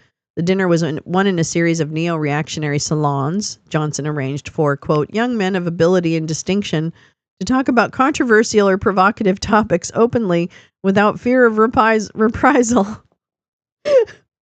According to an invite he sent. He has to be real specific. Let's see. Phones were to be checked at the door. Unmarried women forbidden. Wait, what? Wait, what? Wait, what? Is that so there's no red sparrows or something? I don't understand. Why women? What does that have to do with it? I have to find the screenshots of the chat I had with chucklecuck about facial recognition. I called him out and he didn't enjoy it. I hope you publish those someday, gal. Those are fucking amazing. If you don't know, Chuck Johnson tried to derail Gal for her work on Matt Gaetz. So if you're not familiar, one of the things Gal's had to go through in these years is being targeted by chucklecuck. So that was interesting. Let's see. Phones were checked at the door. Unmarried women forbidden. When reached for comment, Johnson said that Tonthot had attended a few of these events, including one where he met Steve Saylor, the human biodiversity writer whose articles about race and IQ Tonthot had read for years. Johnson couldn't remember if Tonthot had attended the Los Angeles dinner, but Saylor was the guest of honor. The next day, Saylor emailed Johnson some advice about Clearview. Quote, "One thing to look out for is cops abusing your system," he warned presciently. Another thing, Juan is a star, so the question is whether you want to ruin his cover and put him on TV. Italic sailors. Reached by phone, he acknowledged knowing Clearview's founders and then hung up. Tonthot was a star, at least among the far right, and he would soon be all over the TV anyway, the result of a blockbuster January 2020 Times story that revealed Clearview's existence and explored the privacy-shattering implications of the technology, but did not examine its founders' politics. While follow-up reporting, including the article I wrote for HuffPost, excavated Tonthot's links to Johnson and other far-right figures, these associations didn't stand in the way of Clearview landing its first big federal contract in August 2020 with ICE. But Johnson and Tonthot's relationship finally unraveled. In October 2020, enraged by Tonthot's comments to the media about his involvement with the company, Johnson erupted. Quote, "Effective immediately." Wait, no, I have a better voice. "Effective immediately. I no longer support the direction of the company, nor its leadership." That's right. You're not going to kick around this ginger Nazi anymore. I'm leaving. That's right.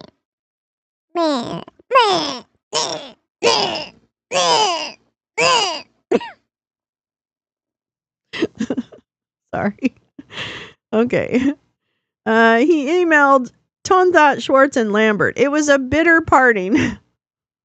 It just always feels right. Right, Neil? It just feels right. He emailed Tonthot, Schwartz, and Lambert. It was a bitter parting. Johnson later sued Clearview and his former partners, who filed a still pending counterclaim. That's right. Lambert's financial firm has also sued Johnson. I want to sue Johnson, too. When an irate Johnson spoke to the Times for the 2021 story, he's very emotional. He's an emotional little Nazi. Tonthot and Schwartz asserted that he'd violated the secrecy clause in the wind-down agreement, which allowed them to buy him out of the company. They paid him $286,000. Oh, what a loser. Chuck, you're such a loser. You did all that work and you just walked away with under $300,000? Oh my God, you're the world's stupidest criminal. Clearview kept rolling and probably did better, that's my part, without Johnson. The breakthrough that ICE gave the company a foothold in the federal government, it also brought Johnson and Tonthot's original vision closer to fruition. As Johnson bombastically described their early mission on Facebook, he just can't shut up, by the way. This kid cannot shut the fuck up. As Johnson bombastically described their early mission on Facebook, they were, quote, building algorithms to ID all the illegal immigrants for the deportation squads. Now, the company had found a willing partner in ICE, which has a history of racial and religious profiling violating constitutional rights and invasive data gathering and surveillance. Oh, just wait. They've expanded their mission. Yeah, I hope he's invested in the stock market. Hey, how's Palantir do? Is Palantir publicly traded? Is that publicly traded? I'm just curious. I don't think it is. In fact, I'm pretty sure it's not. It's not, right? It's not. It's not traded. Is it? Oh, it is. It's on the NASDAQ. Well, Palantir's up today, folks. Just so you know. Palantir's up to 76. I don't know what the price. I'm actually curious about the price. Wow. Oh boy, Palantir has been on a steady rise for a year on the stock market. Holy shit. Holy shit balls. It's up 224% over the past year. Wow, that's quite a return. That's quite a return. Okay, sorry, got a little distracted. All right, since 2016, the agency's employees and contractors have faced hundreds of internal investigations. Shocker. For misusing various databases of personal information. Department watchdogs investigated ICE employees and contractors for allegedly looking up each other and former lovers, giving information to friends and neighbors, and accessing databases in order to threaten and harass people or sell information to criminals, according to a 2023 Wired report. Experts believe Clearview is already likely involved in deportation. If Clearview AI tries to scrape all social media from all around the world, and there is a picture of an immigrant to the United States, then ICE could try to find out who that person is, says Jack Polson of Tech Inquiry, a watchdog group. The company emphasizes the use within human trafficking and drug trafficking, but it's highly unlikely that they would not be actively supporting deportation. Indeed, starting in mid-2019, ICE clandestinely piloted the tech through, among other units, its Enforcement and Removal Operations Division, which arrests and deports undocumented immigrants. A BuzzFeed News investigation found that ICE agents ran more than 8,000 searches during this period. Records obtained by the Electronic Privacy Information Center and shared with Mother Jones indicate that ICE has mainly used Clearview in its Homeland Security Investigations Division, which traditionally conducts criminal probes into human trafficking and drug smuggling. But during Trump's first term, HSI agents were deeply involved in deportation actions alongside ERO teams, participating in aggressive raids in sanctuary cities and sometimes arresting hundreds of undocumented workers in a day. Now the units are teaming up again to round up immigrants. In Trump's first term, ICE also dispatched HSI agents to racial justice protests that erupted around the country after the police killings of George Floyd and Breonna Taylor. HSI monitored other liberal or left-leaning events, labeling them in an internal document published by The Nation as, quote, anti-Trump protests, including a peaceful 2018 rally in Manhattan organized by a Democratic congressman to protest a white nationalist hate group. The Epic records reveal a culture of indifference at ICE about Clearview's privacy and civil rights implications. It was a fancy toy that promised a low-cost investigative shortcut. Quote, this can find faces in a crowd, and/or it can show a photo in a crowd if you want to ID people she may associate with. It was amazing, one ICE employee marveled. But Clearview spooked some people, including a Customs and Border Protection employee who emailed a colleague at ICE after learning the agency had the tool. You guys use this? The CBP staffer wrote. Looks creepy as hell. It was. An email from an ICE privacy officer noted that the agency, quote, wants to use facial recognition to track people threatening its agents online. Only after the Times broke news of Clearview's existence, according to the records, did ICE conduct a privacy assessment that should have taken place before the agency deployed the tech. The Epic files also show that ICE supervisors had little idea how Clearview was being used and struggled to determine which units and agents had access. ERO and HSI had Clearview, but so did task force officers outside of ICE who work with federal law enforcement. More than 100 people connected to the agency were using Clearview around the world in places like Ho Chi Minh City, Vietnam, Rome, Manila, Philippines, and Tonthat's hometown of Canberra. During the Biden administration, demand for Clearview surged within ICE. During the on March 25th, 2022, the agency held a Clearview expansion meeting. Lambert has said the bulk of the company's $16 million in annual recurring revenue still comes from local law enforcement, but ICE has been Clearview's steadiest customer, paying the facial recognition firm nearly $4 million. Oh, is there bouncing happening? In general, the federal government is hungry for facial recognition.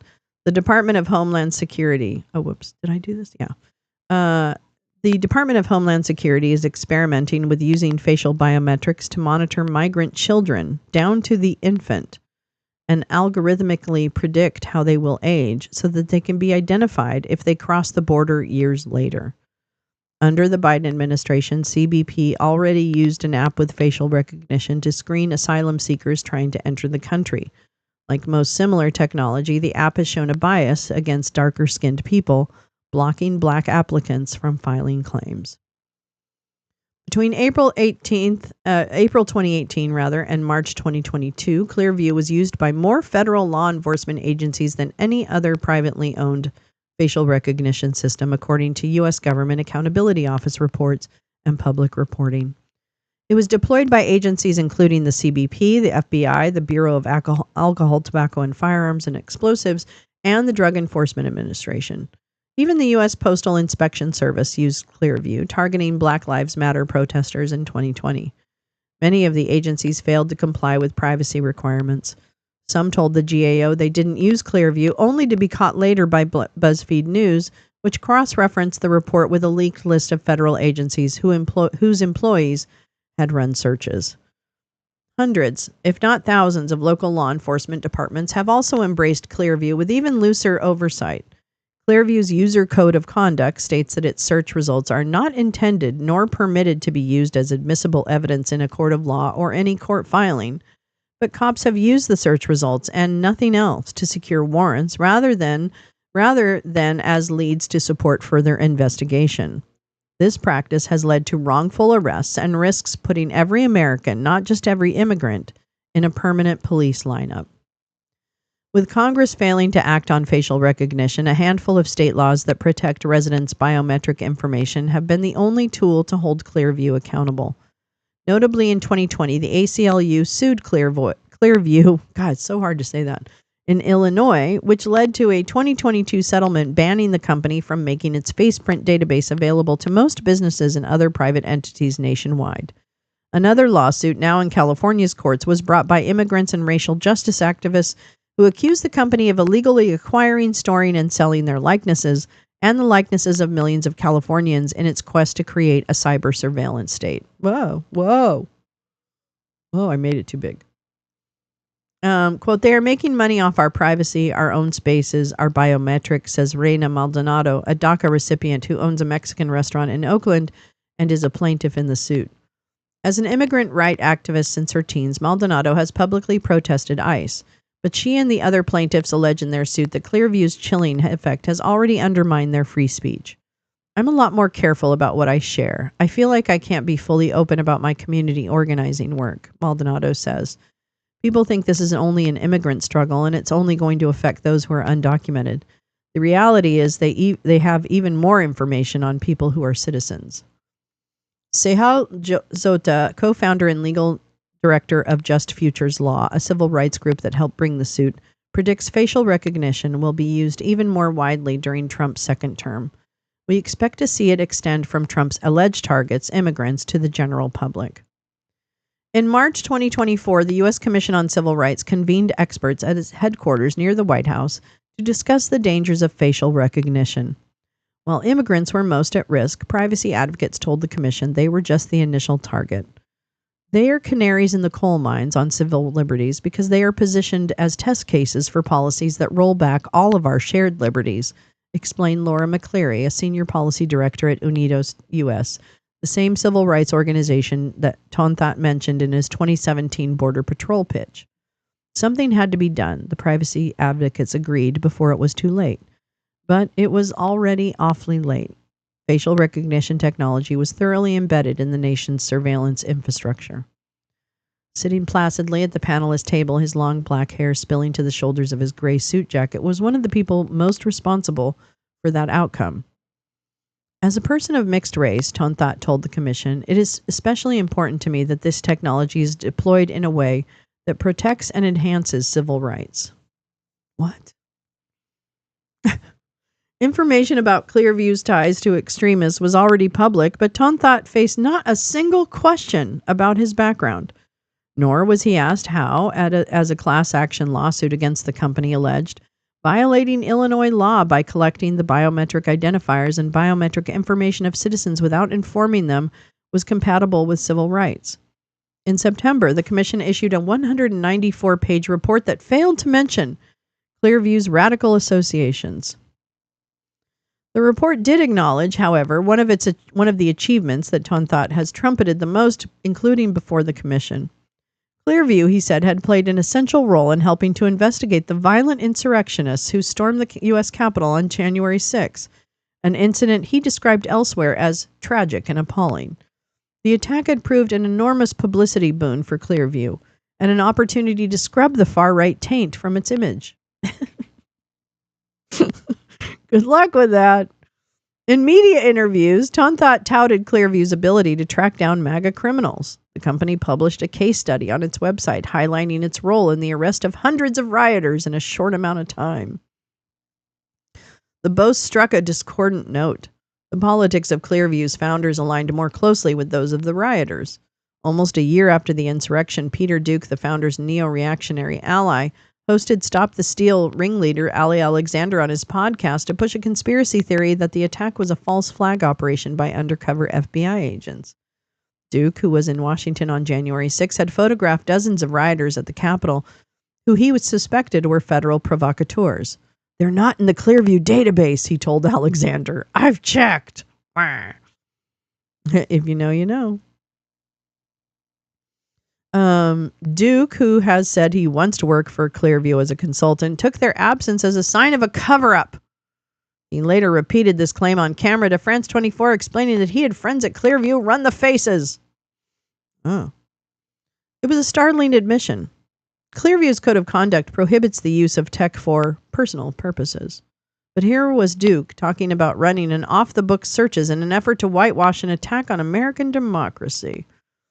All of the evidence we have is that Clearview is a corporation that cares not at all about civil rights and that their founders have potentially ideological agenda inconsistent with democracy, says Emily Tucker, executive director at Georgetown Law's Center on Privacy and Technology.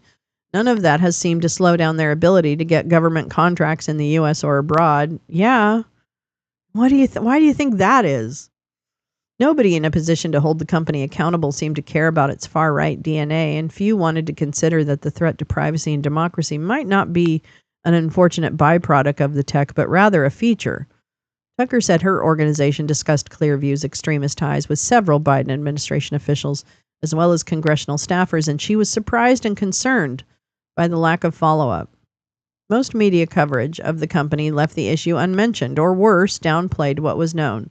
One interviewer for the financial magazine Inc. described the extremists at Clearview as rogue employees who had infiltrated the company. In America, well, they're the CEOs. In America, the debate about tech harms proceeds from the flawed assumption that tech is neutral. It's the Silicon Valley version of guns don't kill people, and it obscures the truth in a similar way. The smokescreen allows social media oligarchs to pose as impartial platform owners while their algorithms spread lies about Haitian immigrants, or an AI overlord to claim his tech is unbiased, even as it amplifies election misinformation. Technology doesn't exist in a political vacuum. Indeed, it can be an ideological tool. A designer can imbue bias into their creation. Today, there is no longer a need for Clearview to pretend to be apolitical. Lambert, the company's new co-CEO, is already in business with both Elon Musk's SpaceX and the Department of Defense through a separate satellite company, and he has made no secret of his desire to deploy Clearview as an instrument of MAGA rule. Quote, under the Trump administration, we would hope to grow more than we were able to under the Biden administration, he told Forbes.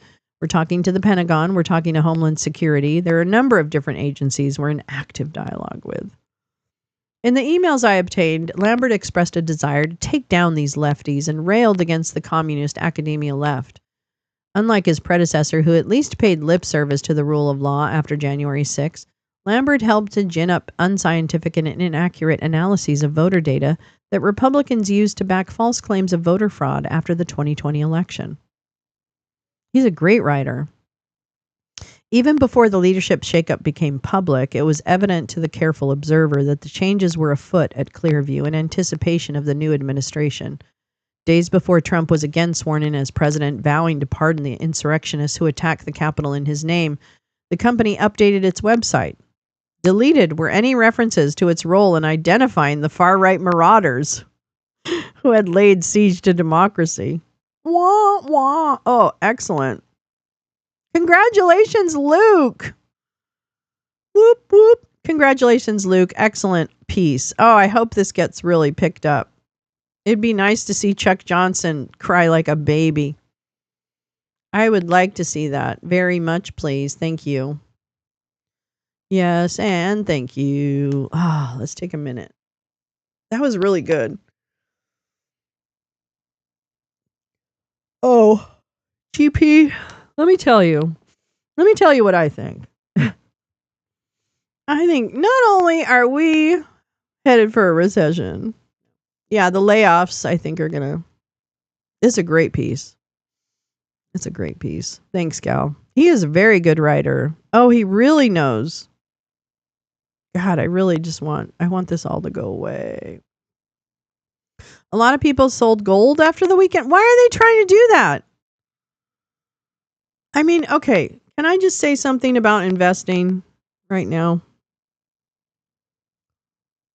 I understand if you are a retiree who is living off of the income of I don't know, you're very rich. If you're living off the income of your investments, you are super rich. Okay? So you're over here. I'm not going to pay attention to you right now because you're going to figure this out. If you are a pension plan, I'm interested to see what happens to the big pension plans, but I also know that they're very widely diverse. They're diversified. Okay? So I'm actually not, yes, if this keeps going, the bottom falls out of a bunch of different equities, then the indices, like the mutual funds that are part of those, they go down. I get it. But I'm telling you right now, selling during markets like this, I just don't see anybody ever win. And I feel like I had some. I worked on Wall Street in 86, in 89, the crash of 89, and then the other one, I can't remember when it was. But I've been on the market, like working on the front lines of the stock market during crashes, and I understand the desire to oh my God, I've got to sell. But it's you really don't have to sell unless it's like you own Pan Am and it's going to completely go to zero. You know what I mean? I don't know how to say this without, I don't want to give investment advice because everybody's situation is different. And I really mean that. But I also am very anti-sell immediately when the market starts to tank. I'm just it's just I feel like that's not a good idea. And it might be a great idea, but you should talk to whoever knows your portfolio best should help you make those decisions, not some high girl on the internet. But I don't panic during these markets only because greed is really, really powerful. Greed's real powerful. And those guys aren't going to go down without a big fight. Okay? Those big investors, the hedge fund managers and all those idiots, they're not going to go down without a fight. Because they're the ones making money too. They don't give a shit about us, but they certainly care about their own bottom line. So, I don't know. I tend not to panic. Well, but here's the thing, Tom. I'm not sure I'm buying that. How close you are. Yes, it is. I don't know. I don't know. Selling off during it feels really, it just feels very reactionary. And I've not seen it ever go away. Always go to safer investments the closer. Yeah, you should. Okay, so here's the other thing, Tom. If you are fucking retiring, if your shit is in tech stocks, you kind of signed up for that. Okay? If you are a retiree and you have a bunch of tech stocks and high growth stocks and you're counting on that money, you gambled and you lost. But if you are like most retirees who probably have their money in like mutual funds or bonds, then it's not necessarily the same. And you should be probably in more fixed income as you get closer to retirement than you are in equities, right? So bonds over stocks. My money guy told me that I'm not retiring tomorrow, so relax. I know it's not easy to do, but I swear, people are buying this market, and that's fine. And maybe some companies won't make it out. And I'm going to tell you right now, we've got some rougher times ahead in terms of layoffs and other things.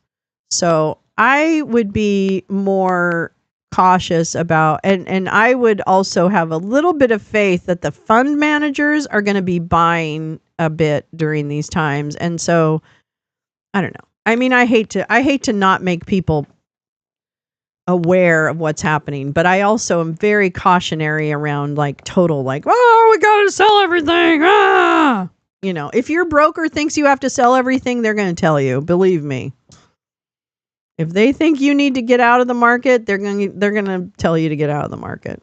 And you should probably listen to them, but I don't know your situation. But Trump threatening China with more tariffs by tomorrow. Market's going crazy. This is ridiculous. Here's the thing. What good is selling? Where's the harbor? I don't even know. I think it's a very unknown time right now in terms of finance. Where is the harbor? What are we fleeing? We're pulling into a burning port. Yeah. It is so... Oh, seeing 30K disappear at one... I'm telling you right now, Lee, I have people I love who are in the market. And I am heartbroken. So I really hope that... this U.S. bonds stumble. Well, but when the price goes down of bonds, they have an inverse relationship to their yield. So they're like, bonds, fixed income market's slightly different. He's meeting a baseball team today. Yeah. Second Mayflower lost with all hands. Yes, exactly. Lee's having a busman's holiday. That's right. Not very much of a holiday, is it? U.S. bonds stumble as traders debate how much the Fed can cut.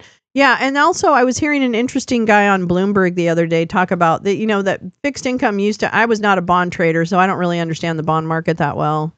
But there's supposed to be an inverse relationship to stock prices and bond yields or something. The price of or maybe the price of the bond goes down, the yield goes up or something. I don't really know. But bottom line is, I lost a lot in 2000. I lost my house in 2009. I lost my house. So I lost a lot. I lost a ton during the 2008 crisis. Let me tell you. I'm no secret. I'm no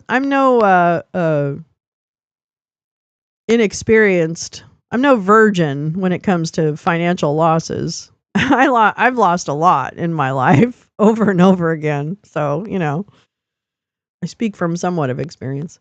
Inflation will go up. And here's the thing. I think what we're facing is layoffs. I think there's going to be layoffs. I think that's where you're going to see a lot of the recession, depression-y type stuff. Plus the prices. I don't know. Prices are going to be crazy. Trade is my passion as well as my career. I'm all good. Yeah. Recovering workaholic. I had one of the top female attorneys in the country. She saved my butt. That's really great. Don't know what lost gained over many economic downturns. Yeah, probably. Wage depression, though. Yeah, that too. Have observed close. Yeah. Yeah. Watch layoffs in automotive. Big domino. I know. See, this is what I'm afraid of, Lee. I'm afraid of the layoffs. That's what I'm afraid of.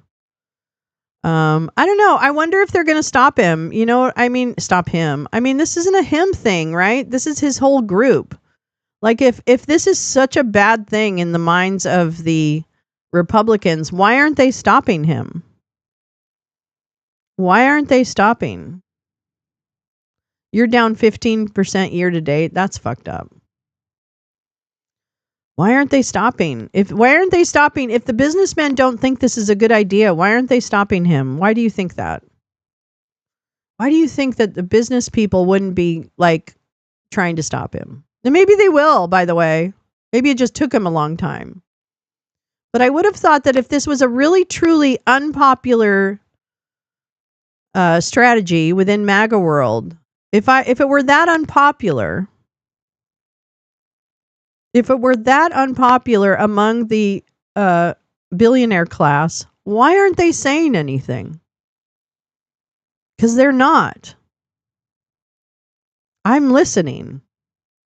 And they're not saying anything. So I can only surmise that I think crash for crypto, I could not entice several different non-chronically online persons to entertain the idea of crash for crypto scenario.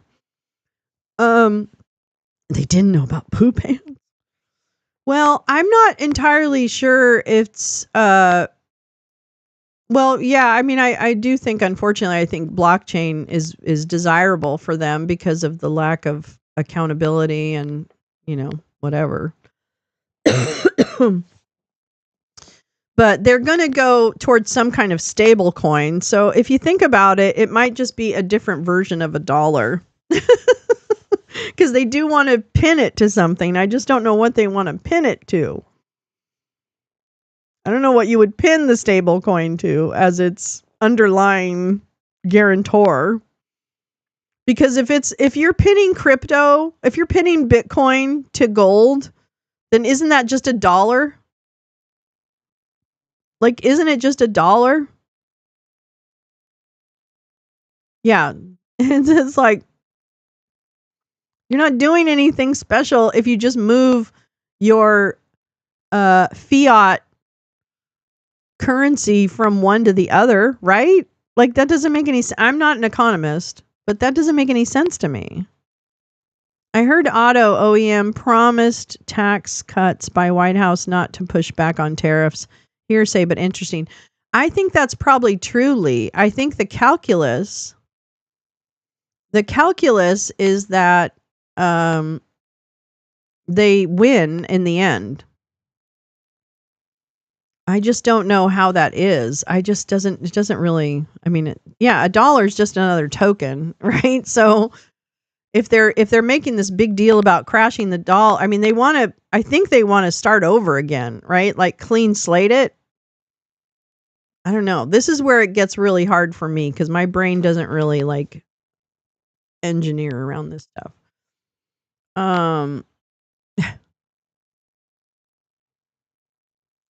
I have all cryptocurrency as banned words on my social media. Good. It's just nutty balls. It's nutty balls. Okay, so here's the other thing. Let me point this out because this is actually another piece that's disturbing me, okay? The talk from the administration isn't about the tariffs, okay? Because they're moving, and I know you all know this, but the administration is moving the goalpost every moment. First, the tariffs are coming because we have unfair trade conditions, and we run trade debt with all of these countries, right? Well, the reason we run a trade debt is that we don't really produce as much stuff. We buy it from all over the world. That's why there's a trade deficit. A trade deficit is actually natural in 99% of the cases. It's only when you have like trade where there's both sides trading with each other where you don't have a trade deficit. So trade deficits in and of themselves are not bad things. They are a function. They're a function of the relationship, whether it's a consuming relationship or an exporting relationship. And you can't manufacture everything here because that no country manufactures everything there. We don't have all the natural resources. Now, do we want all of everybody else's resources? And that's part of the trade deal that we want to strike with people is access to their resources? Yes, because one of the standard line out of this administration right now, oh yeah, that's right, halt the fentanyl, right? The administration right now is claiming this non-tariff barriers. Now it's not the tariffs anymore, an unfair trade. It's the non-tariff barriers. Like the Germans won't buy our beef. The Europeans won't buy our beef. Well, they don't want to. And they're acting like every country is a criminal for not undermining their own economy so that we get a better deal. That is literally what this company or this country wants. They want this administration wants people to basically bankrupt their own countries in order to meet the conditions of the United States. It's dumb. It's dumb. We do not have one product, mineral, or resource that can't be obtained elsewhere. Thank you, Neil. Beef mandate. Eat my beef. Eat my beef. Eat my... And actually, Carrie, thank you for reminding me. The reason Europe won't buy our beef is because we inject it with hormones. They have actual rules around their stuff. Right? Yeah, they won't buy our shit because we don't have good standards. Yeah, their standards are science-based. They don't want our shit. Exactly. So that, Tom, you're right. That is why we need Greenland, Canada, Mexico, Panama, and whoever else will be in our little technate so that we can have all the access to the resources.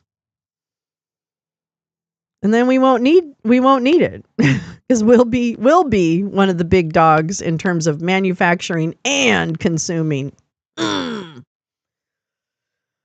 Yeah, it's a biosecurity threat. That's why the U.S. keeps pushing to get more eggs and milk and meat into Canada to solve their own overproduction problems because we subsidize people to do it.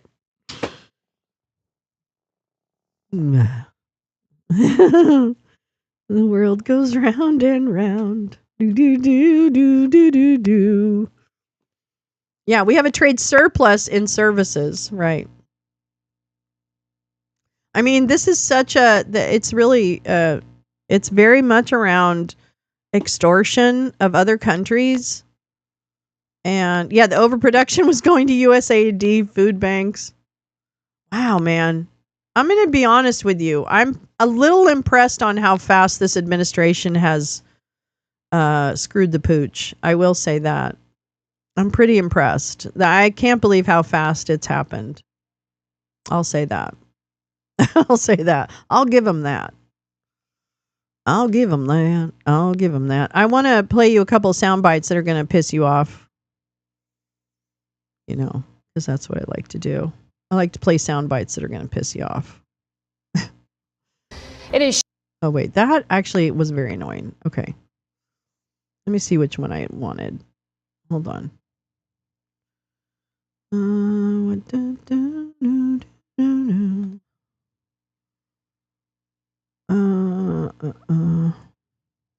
I hate the Dodgers. Let's go Giants. Giants wouldn't go to the White House. The Giants wouldn't go to the White House if they had won. Oh, they're there right now? Oh my God, how embarrassing. How embarrassing for you. Let's see. Hold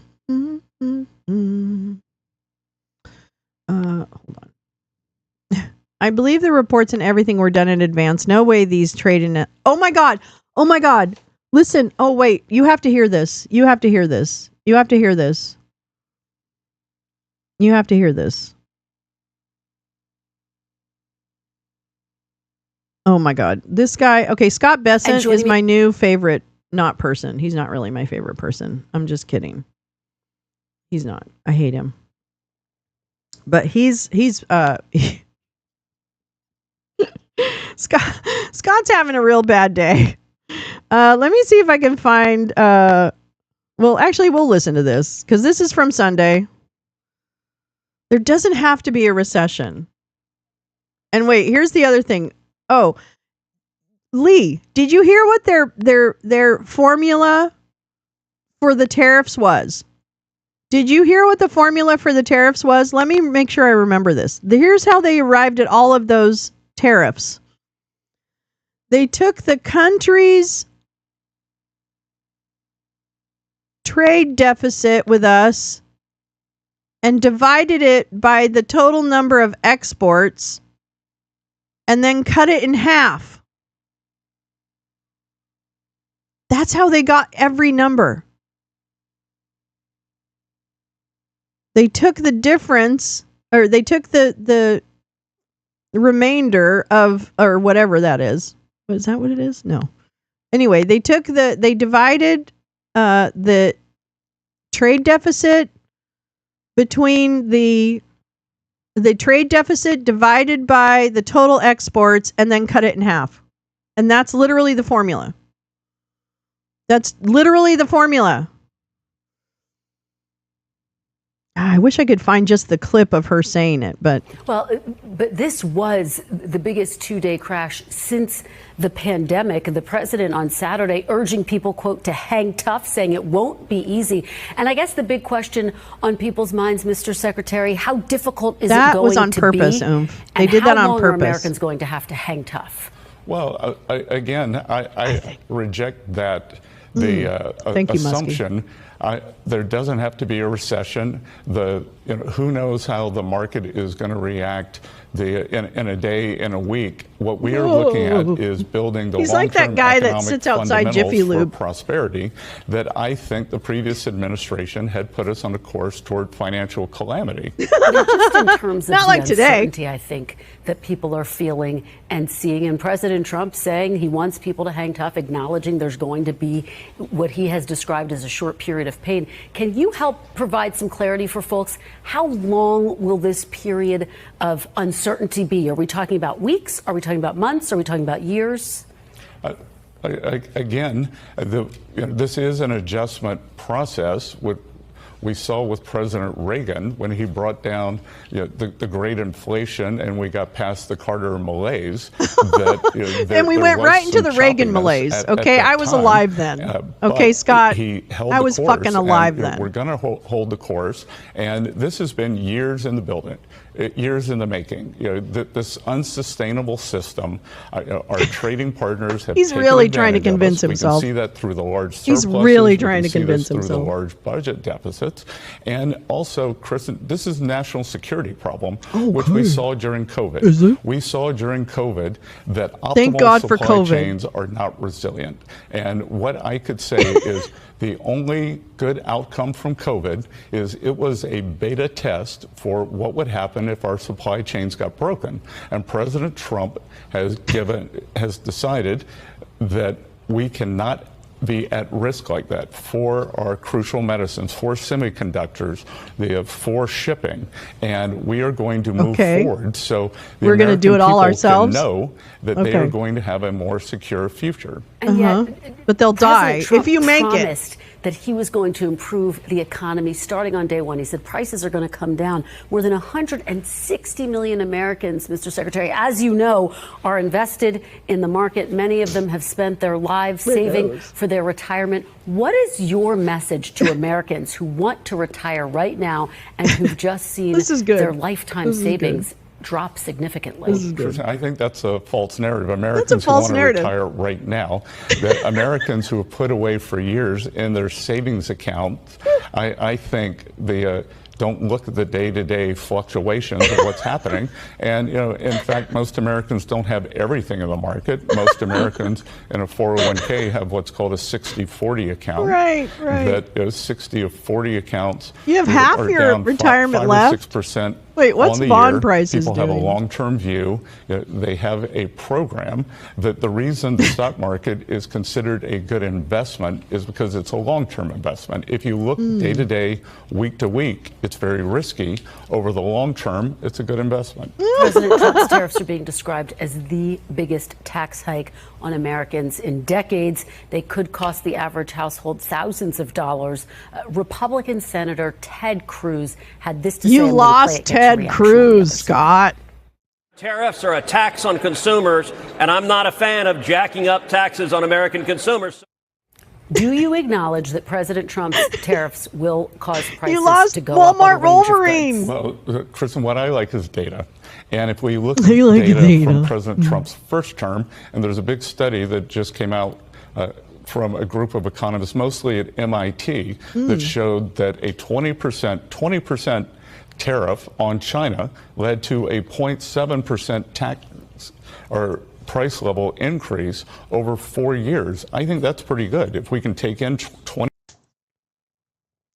What he just said was tariffs raise prices, but it wasn't that bad. Yeah, they went up. But if you're just a poor person, then you should not be so poor. Why don't you just not be poor? His whole existence is unnerving.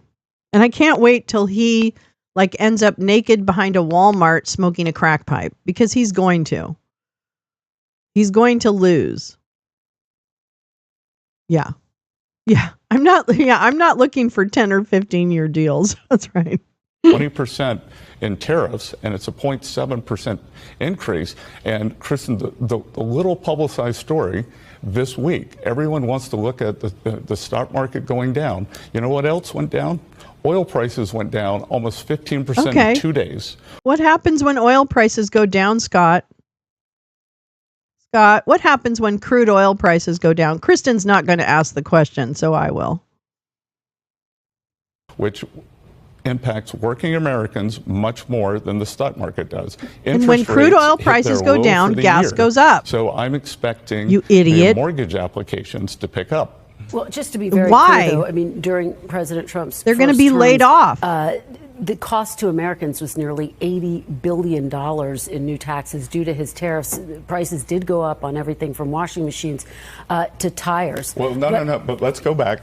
The aggregate number was the aggregate number. So we can discern individual things. Also, what dragged it down, Scott? What dragged it down? Luxury vehicles go up. So if wages go what up dragged faster it down? than prices, which is not what happened over the past 4 years, that's why the bottom 50% got eviscerated. Let me ask you about your view, because last January you wrote that, quote, tariffs are inflationary. The Fed chair said the same thing on Friday, that tariffs announced this week cause higher inflation. Have you expressed any concerns to President Trump directly that his tariff policy could be inflationary? No, what I've said is tariffs are a one-time price adjustment. So there's a big difference between I have enough money to pay for them. Inflation within the system and consistent price level increases and a one-time adjustment. But the other thing that we're doing is we are raising wages for working Americans. We're bringing down regulation. So how are you raising wages for Americans? How are you raising? Tell me what the mechanism is to make raises go up. Tell me what it is. Tell me what makes wages go up, Scott. I want to hear it. So, there are estimates that regulations have cost the average household about $8,000. And when we get this preserve tax bill lives through, then we will make the tax levels permanent. And again, the drop in the tax levels are for prices, corporations and people making over $400,000 a year. Cost. Now, I think real after-tax wages are going to go up for Americans, and that's what's important. One of the big questions and points of confusion, I think, is are these tariffs permanent or are they a negotiating tactic? Some administration officials have said they're permanent. President Trump himself has said he's open to negotiating. So let me just ask you, is President Trump willing to negotiate, or are these tariffs permanent? Well, I think that's going to be a decision for President Trump, but I can tell you so you're just the Secretary of Treasury. He can do at this moment, he's created maximum leverage for himself. And more than 50 countries have approached the administration about lowering their non-tariff trade barriers, lowering their tariffs, stopping currency manipulation. Which ones? They've been bad actors for a long time. Which ones? It's not the kind of thing you can negotiate away.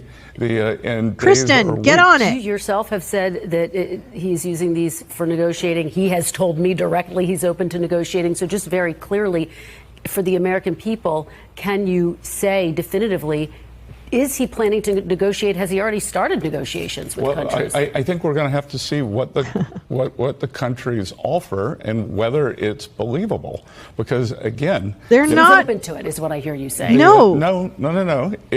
I think that we are going to have to see the path forward, because after 20, 30, 40, 50 years of bad behavior, you can't just wipe the slate clean. All right, let me ask you about one of the big questions. Recession, as you know, analysts say the chances of a recession are rising in the wake of the tariffs announced this week. Do you believe that President Trump's tariffs are risking the chances of a recession? I don't, and I think we could see from the jobs number on the Friday jobs that number was well above. The jobs number was added 225,000 jobs or something. I haven't looked closely at the jobs report, but that was before all of the, and that doesn't include the government layoffs. Like, I think there's something to be questioned about those job numbers too. Can't wait to see April's job numbers. We are moving forward. So I see no reason that we have to higher price backs in a recession. Okay. Before I let you go, I know you've been one of the officials spearheading the efforts to get President Trump's budget bill passed on Capitol Hill. It includes the president's plans for tax cuts, extending the 2017 tax cuts, for example. Are you confident that the president's budget bill will pass before the August recess? We are shooting for even a much earlier date. And Chris and I can tell you the underreported story in D.C. is, it's fun from our side of the aisle to watch the Democratic chaos. Higher backs from the government layoffs. The underreported story is the Republican unity. And Speaker Johnson has done an incredible job with a small minority. He got reconciliation instructions out on the first try. He got a clean continuing resolution. Speaker Thune, the Senate issued the reconciliation instructions, so things are moving very quickly. Very quickly. President Trump called on the Fed chair to lower interest rates. Do you think that Fed Chair Jerome Powell should lower interest rates? I think that when we see inflation dropping, yes, he is. He is an animatronic. He always does, and lower rates. But in the meantime, what we can control is the longer-term rate, the 10-year rate, which hit a new low on Friday. That's where mortgages are priced. That's where long-term capital formation is priced. And back to the deal. When we can pass that, we will have economic certainty. Okay, we'll be watching for that timeline you just laid out very closely. Secretary Scott Bessent. Secretary Scott Bessent. I'm an idiot. Yeah, I'm an idiot. All right, let me see. I think I had a couple more.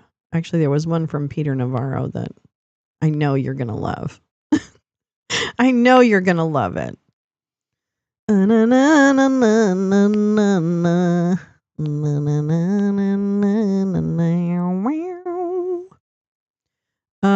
the hell? That's because you're not in the right screen.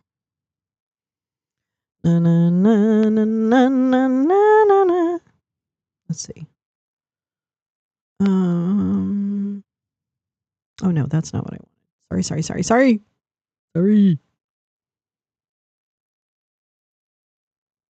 Oh, I have not listened to this.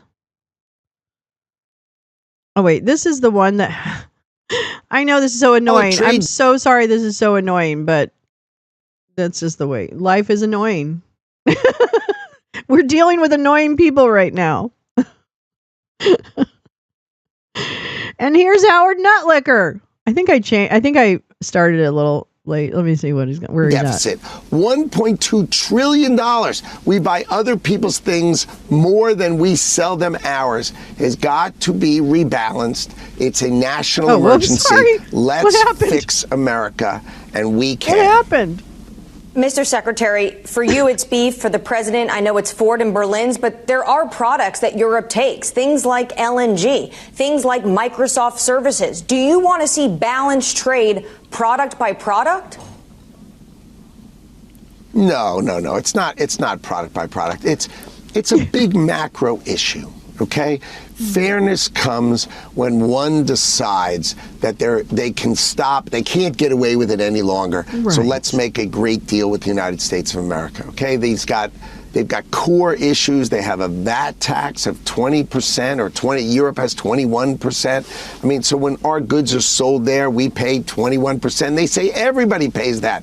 And then they use that money to beat us down in other ways. I mean, come on. We need to have fair trade. So fucking ridiculous. Macro, not product by product. But I think that the way Donald Trump looks at it is country by country. And what's going to happen is you're going to see domestic production grow. You're going to see interest rates come down in America. You're going to see growth in America, great jobs in America. Robotics is going to come to America. It's going to replace cheap labor overseas. Robots can make things. And you know what the job is going to be? Mechanics. Lolo, he has some interviews with like Bloomberg on Wednesday after Liberation Day. Yeah, I have some of that. Robots are going to need to be fixed. And those jobs are going to be high-paying jobs, and they're going to be here. We're tired of them being overseas. The high-paying jobs? For some countries, there's the 10% base, and that's the only levy that they were hit with yesterday. I'm thinking of the United Kingdom. I'm thinking of Australia. But those countries have a trade surplus with the United States. So why put the tariff on? Well, I think the president understands that all of these countries, even if they have a trade surplus, if you dig into it, like, for instance, the UK, their trade surplus counts that they have this London Metals Exchange, and so gold and silver bullion going in counts. I mean, come on, that doesn't really count. So, and Australia, which is a wonderful partner of ours, they buy a lot of our planes, right? And if you buy our commodity gas, I mean, that's really what you need, not really what we need to sell you. It's not the same. So the president decided, why don't we have a baseline of 10%?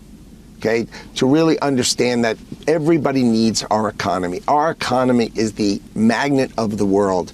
Everybody needs our economy. Let's them pay coming in, and let's change that deficit of $1.2 trillion, and let's make America's economy grow. It's not. And let's balance that out. Let's fix that first, and then we'll go readdress the rest of the world. But we need to fix our trade deficit. $1.2 trillion. That's not. It's unbelievable. No, it's actually a function of trade. And the rest of the world does. You think people Treasury don't Secretary understand Scott Bessent trade, told me you last shithead. night, this is a ceiling. Potentially we can see a different floor. I want this guy to fucking rapture right now on screen. All of these rates? Is this truly the start of a negotiation? Well, it's a start of a rebalancing of the way the world works. I agree with the Secretary that our view is that the only way these rates are going up is if countries decide to retaliate. But why would you retaliate against your biggest client? Your biggest client says, I want to reorder things. I mean, the United States of America is the largest client in the world. That's what we've got. Yes, of course the countries are going to talk to us, but they talk too casually. They always talk about their tariff rates. I mean, it's like they say, oh, I'm going to cut my tariff rate. You think the reason we don't sell a car is because Europe charges a 10% tariff we have and we were only charging 2.5%? That was outrageous, but the key is they don't want to drive our cars. All these rules. They make their own cars. And rules. Like because one of my consumers pay VAT. The Koreans. Yeah, I didn't think exporters paid VAT. Do they? I don't know. We took their cars, right? Kia and Hyundai, and we were going to sell agricultural products to them. Right? And when McDonald's went to send in French fries, they wouldn't let them go in because we couldn't prove the origin of the potato. I mean, you don't understand the scale and depth of how they keep our products out. And Donald Trump has said, I've had enough. Take our shitty French fries. Take our shitty French fries. See, kids, here's the funny part. Want to hear the real funny part? What Howard's describing is the food supply and the fact that the European food supply would not like all of our genetically modified chemical blah blah blah food, right?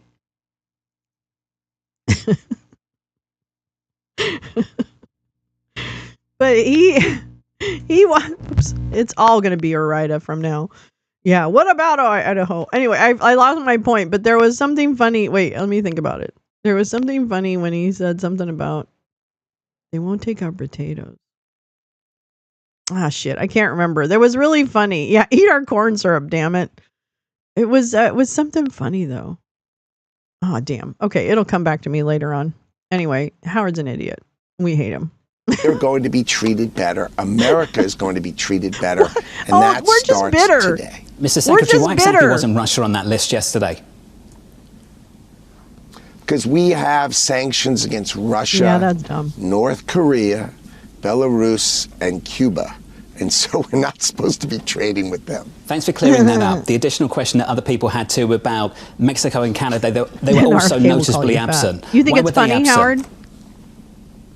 Well, they are operating under a rule that was set for fentanyl, right? That they needed to close the border and stop fentanyl. Okay. And what that rule is that USMCA, right, the major trading is exempt, right? And the other products that they do have a 25% tariff. When that is resolved, so we're not going to double count it. That's just not the way it works. When that's resolved, they will fall into a model like this. But I think USMCA, in the order, USMCA continues to be exempted. So car parts, for instance, don't come with a tariff if they end up being finished in American cars. So if you're building your car in America and you're getting parts from Canada and Mexico, that's fine. The American cars still come with no tariff. Okay, that's helpful. The additional question we had on just a few numbers, because we're all trying to make sense of this in real time, and you've got the numbers. What's the tariff on China now? The complete tariff, including everything. What is that number now?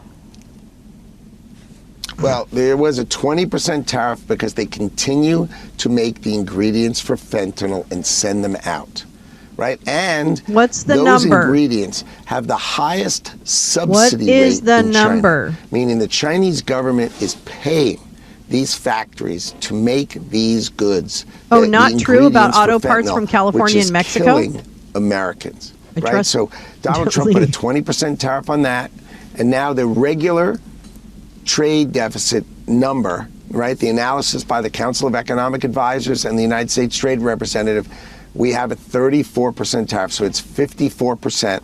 But when they stop making the ingredients for fentanyl, and I want to point out in 2019, President Xi told President Trump that the he would put the death penalty on anyone who made fentanyl.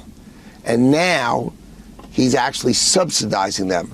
And that's just so people subsidize their wrong. Did they make RX version of fentanyl? He's not going to stand for it, and he's got to hit them with the only thing he can Secretary hit them Lutnick, with, which is economic on China penalty. as well.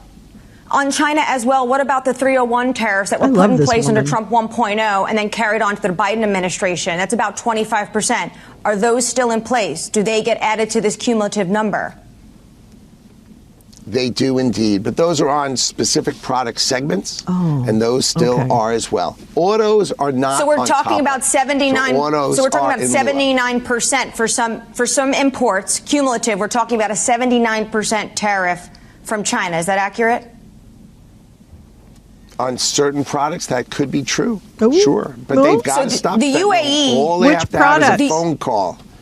All they have to have is a phone call from President Xi to President Trump saying, I'm going to end fentanyl production that's killing Americans, and it drops 20%. Why are you laughing? That's a pretty Why do men laugh inexpensive like phone so call, uncomfortably? but you have to make the decision. You got to stop killing Americans. I notice that a lot and so about far, men. They haven't made that decision. Shocking. They giggle when they're they nervous. haven't made that decision. And you really got to think about that for a minute. Think about that for a minute. A phone call I think I understand. would save them 20% No one's tariffed. on all their products, but they'd have to stop making the ingredients of fentanyl, and they refuse. Outrageous. Countries has under your counterpart reached out to set sanction, up that phone I would call think, between don't President get Trump additional and Xi tariffs because Jinping? we don't trade with them. You know, President Trump and President Xi, they have their own way. They're not going to be, when that phone call gets made, I don't think they're asking me to set it up. I think that's above Really? me. Why not? Mr. Secretary, does that tell you something about You're the maybe fucking the secretary. leverage you think you have, perhaps you don't have, over the Chinese? The fact that they aren't reaching out, they aren't doing those things, despite the fact you've put tariffs up as much as you have? Well, we'll see. Remember, these tariffs are just going into place. And, you know, I think they will have that phone call. A lot of people are calling us, and they but will have not lots of China. conversation together. I think, Really? for me, Do you? the greatest thing for me is that Donald Trump is sitting behind the Resolute desk in the Why? Oval Office. Why is that the and greatest he thing? is the greatest deal maker, and he will decide how he wants to play his hand. Howard's really a but the nut way licker. he's played his hand now is, he's been talking about this for 35 years. He wants to reorder trade. I think they did the thing early on. Manipulated currencies, foreign... The production home to America, where the great are talking to all the trade. Let me go back to this. Wait, I like it. And building them up. Let's see build what the he says. American 'Cause I think they economy asked up. about the- Let's I wanna build hear American GDP, Howard explain the and trade- you're going to see great growth tariff from America. Mr. Secretary, formula. as you know, capitals around the world watching this program right now want to understand what they can do between now and then to avoid those tariffs. What do they need to do? Have you communicated any metrics to them whatsoever? Well, we've been talking to the trade ministers of the major trading partners for more than a month, and we've been talking to them. And so you have to understand, and this is what's difficult for your audience to understand. Really? Tariffs are easy to understand, right? We have a 2.5% tariff on autos, and Europe has a 10% tariff, and other people have a 20% or 15% tariff. And that's sort of easy, so they can all come down. Okay. But it's the non-tariff trade barriers that are the difference. Some countries have a Goalpost. VAT, and they take that VAT tax of 20% and they use it to subsidize the production of their domestic use industries. their own revenue That's to why we subsidize can't sell their cars own there, industries. because they give a rebate. Either they give it directly. One country told me yesterday that they give it directly to their car manufacturer to make their cars cheaper. That's why they sell successfully and we don't. Others take the money and use it and give cheap energy costs to this production. And that's why the steel industry, why is everybody else so good at steel and we're not? It's because their governments subsidize it. So we really need to change we don't subsidize? the way Wait a trade minute. works Wait a around the minute. world. It's tariffs, but don't get confused that these non-tariff trade barriers, they are the monster that needs to be slayed. You've been consistent about this argument. Subsidized production, manipulated currencies, foreign trade barriers, something the president addressed just last night. Can we just sit on the numbers just for a moment? The EU, 20%, 24% on Japan, 34% on China. Just what exactly was the methodology to go through all those different barriers to entry that you want to knock down? How did you come up with these numbers? Well, the Council of Economic Advisors, you know, the PhD account and building them up. Let's build the American. It's tariffs. Council of Economic Advisors. The Council of Economic Advisors. Let's see who runs the Council of Economic Advisors. Let's see. That'd be Stephen Miran.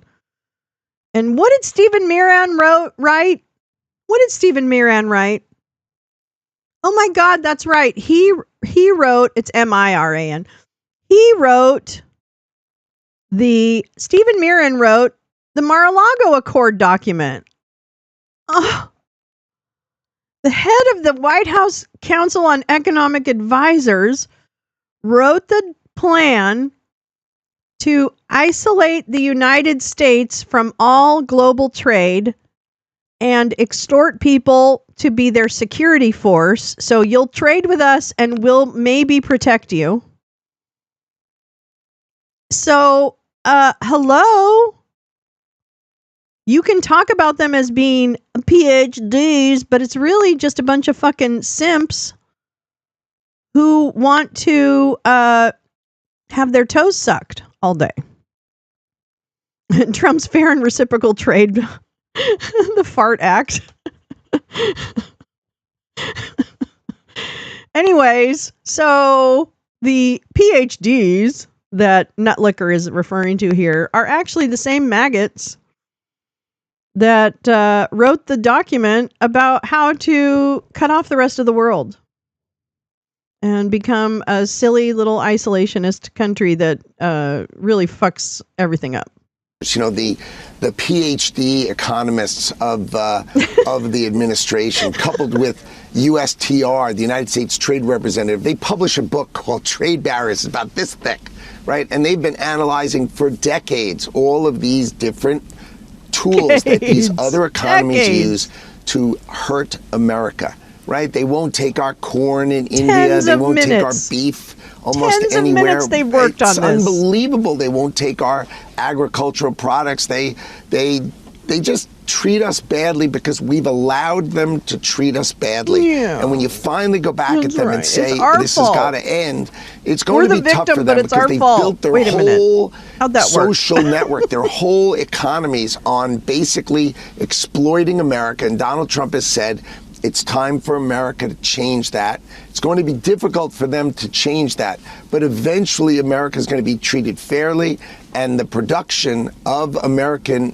factories is going to be incredibly strong growth, and you're going to see that growth reverberate through GDP. Remember, people forget but what's the formula? Gross domestic production. If you buy a foreign-made Toyota, that is not domestic production. Making a car in America, that's domestic production. Mr. Secretary, if we could just sit on the methodology just for a beat longer and address it directly.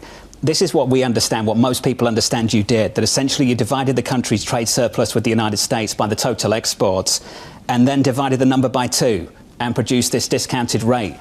If you're a trade partner right now and you've just watched how America has put together that policy, how are you meant to negotiate with that? What are those countries meant to say? What are they meant to do? The countries understand that their trade policies were an exploitation of America. Everybody understands. Come on, Howard, one country pull it out actually of your said to butt. me, I was amazed that we were able to get away with it for this long. I mean, imagine that. Can you share that country with us? Because share that country with us. Say this on the record. You've got the potential, the option, the ability right now to share that with us directly. Of course they're not going to say it on the record. Who's saying that to you? No, come on. Oh, stop. I mean, the country, one country told us that they give the subsidy to the car companies. Another country admitted that they give their subsidy to their steel companies. They invest in their own country. They're not going to repeat it on here. What's on here is problem, that this Howard? is going to change.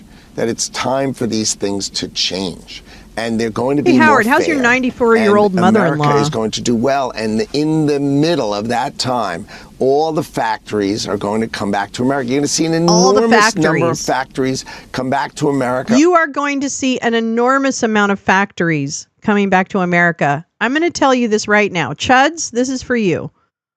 This is what they are pinning. Well, first of all, they know this isn't going to happen because they're businessman. He's lying to you right now.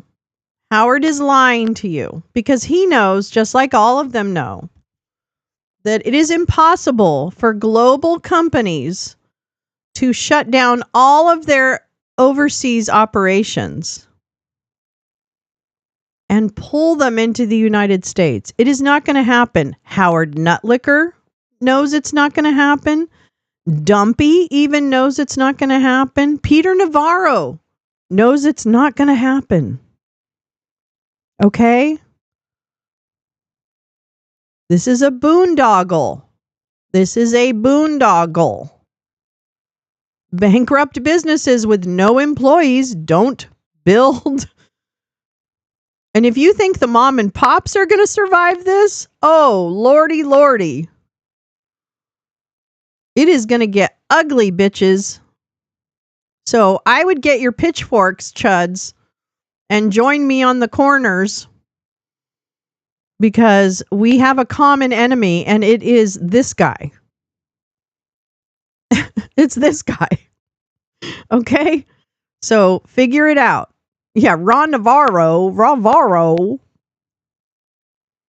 Or you're going to see incredible change globally. It's going to take time. That's the boondoggle. The factories are going to be built in America. Bullshit. That's the most important thing. Why? Donald Trump wants to see steel and aluminum made in America so we can defend ourselves. He's going to want to see pharmaceuticals made in America. Really? Because he couldn't use... Because he didn't use the Emergency Production Act to get us out of COVID, Howard. He didn't use the Emergency Production Act to get us out of COVID, Howard.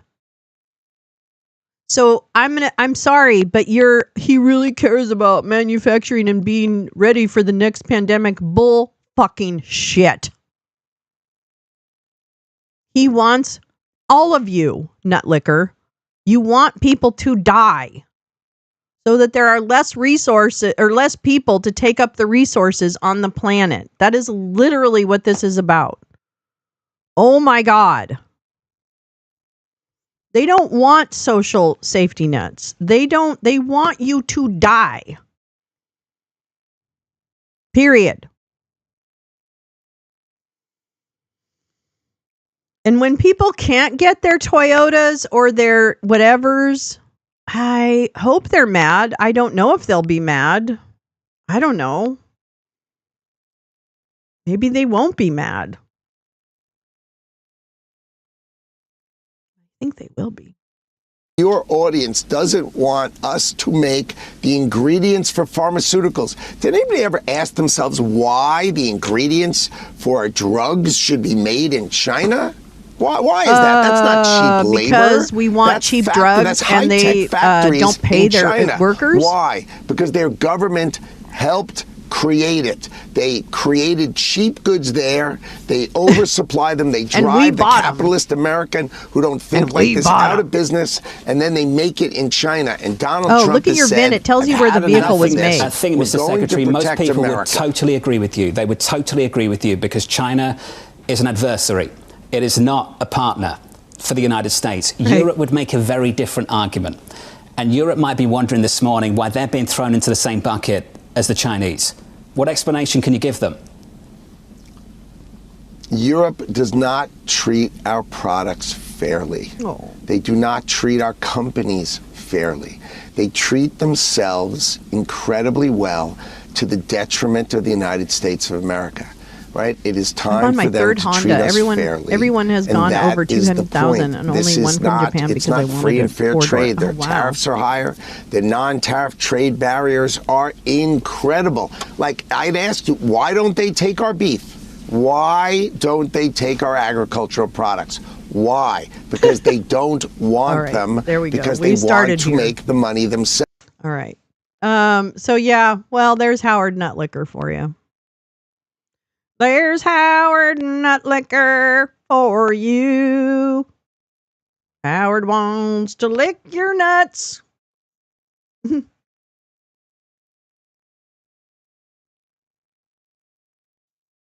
Howard, don't lick your nuts. Wait, I want to check the market. Google Finance. Oh, let's check Google Finance. Yeah, let's do it. What's happening with the Google finances? Okay, hold on just a minute. I'm sorry, I'm in a really silly mood. Okay, the Dow Jones is down 584 points. Ooh, down to 37.7. Oh, that's fucked up. That's fucked up. That's fucked up. The S&P 500 is down 50 points. No big deal. NASDAQ's down 100. No big deal. Russell's down. That's 5,000 stocks. No big deal. Now the VIX is down. Actually, the VIX is the volatility index, right? This is the volatility. It's hard to see. I'm sorry. But it's at, where the fuck? Oh, it's at 50, which it's supposed to be at 3.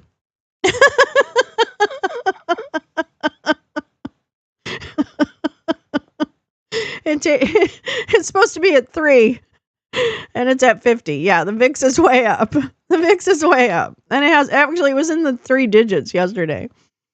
Okay, so then I want to look at Europe is down. Okay, Asia down. Nothing's down like biggie though.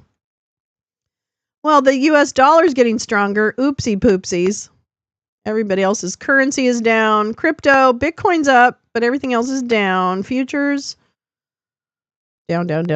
Gold is down to 29. Oh, gold's down under 3,000. That's interesting. Crude oil down to $60 a barrel. That's low. That came down quite a lot. It was at 66 like 2 days ago. Shit. That's a lot. That's a low price point for oil. That's interesting. Very interesting. I don't really understand commodities as well. Yeah, VIX is the panic meter. And it was really high the other day. It's not as high as it was on Friday. Or Thursday. Okay, let me see. Here and I go over there and I go over here and I go over there. Oh my God, it's already been 3 hours. I didn't even realize how time has flown. Yeah, I have a Hyundai. I have to check and see what the VIN is. Iggy, it's been determined that nobody wants US beef. Hey, eat my potatoes. I don't want to eat your potatoes. I don't know what's in your French fries, but I know what's in your beef. And I don't want to think about it. I'm not going to eat your meat. Hey, Americans, I don't want to eat your meat. Yeah. I don't want to eat your meat or your French fries. Yeah, I want Australian beef. I don't know. I don't know where I want. The little Konas. What's Konas? What's that? 10-year-old propaganda beef. All right. Well, actually, I'm going to go ahead and go because I'm coming back later. Oh my God, it's a twofer.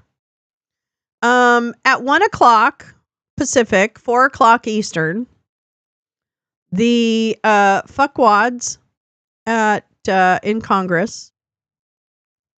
We're going to be twice baked today. That's right. Because we are, no longer profitable. So here's what they're going to do, Max. They're going to slow production and gas prices are going to go up. There you go. So later on today, I will be live. I'll put up a thing for it. I just have to verify the time. Oh, a Kia Kona. Yeah, I'm telling you, those are really, I love my Hyundai. Thank you, Carrie. Thanks for indulging me this morning with my stuff. Thank you, Gal, for that great article from Mother Jones. I really appreciate that. That was extremely interesting. And I'm so glad. I want to see Chucklecuck get publicly flogged. So that would be great. I would love nothing more than to see Chuck Johnson get completely creamed all the way. Yeah, that article was quite good. So today they're going to talk about the SAVE Act.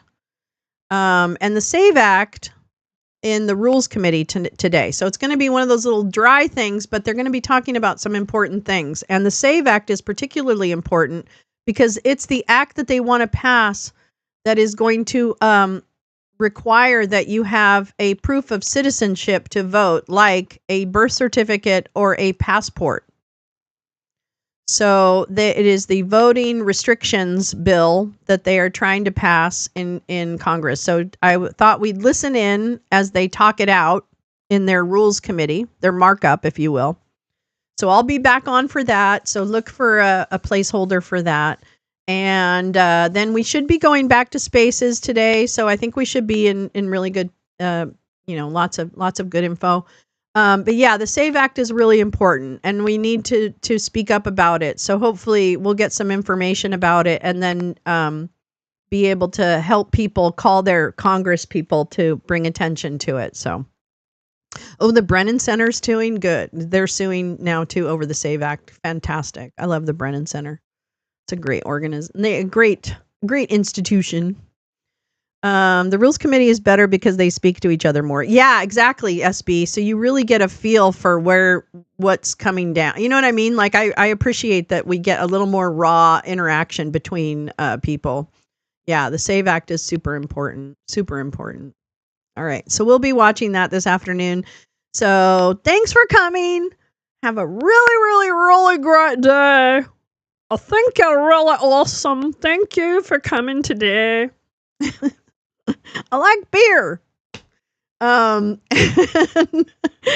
you. And I will see you guys later on today. Have a great day. Don't let the pigs get you down, man. Fuck them all. Fuck all those pigs, man. Fuck them all. Resist. And Joe Rogan, come on my show. I'll talk to you about paid protesting, bitch. Come on. Put your money where your mouth is. Come down to the street corners and fight it out with me. Come on. Yeah, I love the accents. Bye and not bye. Goodbye. Goodbye.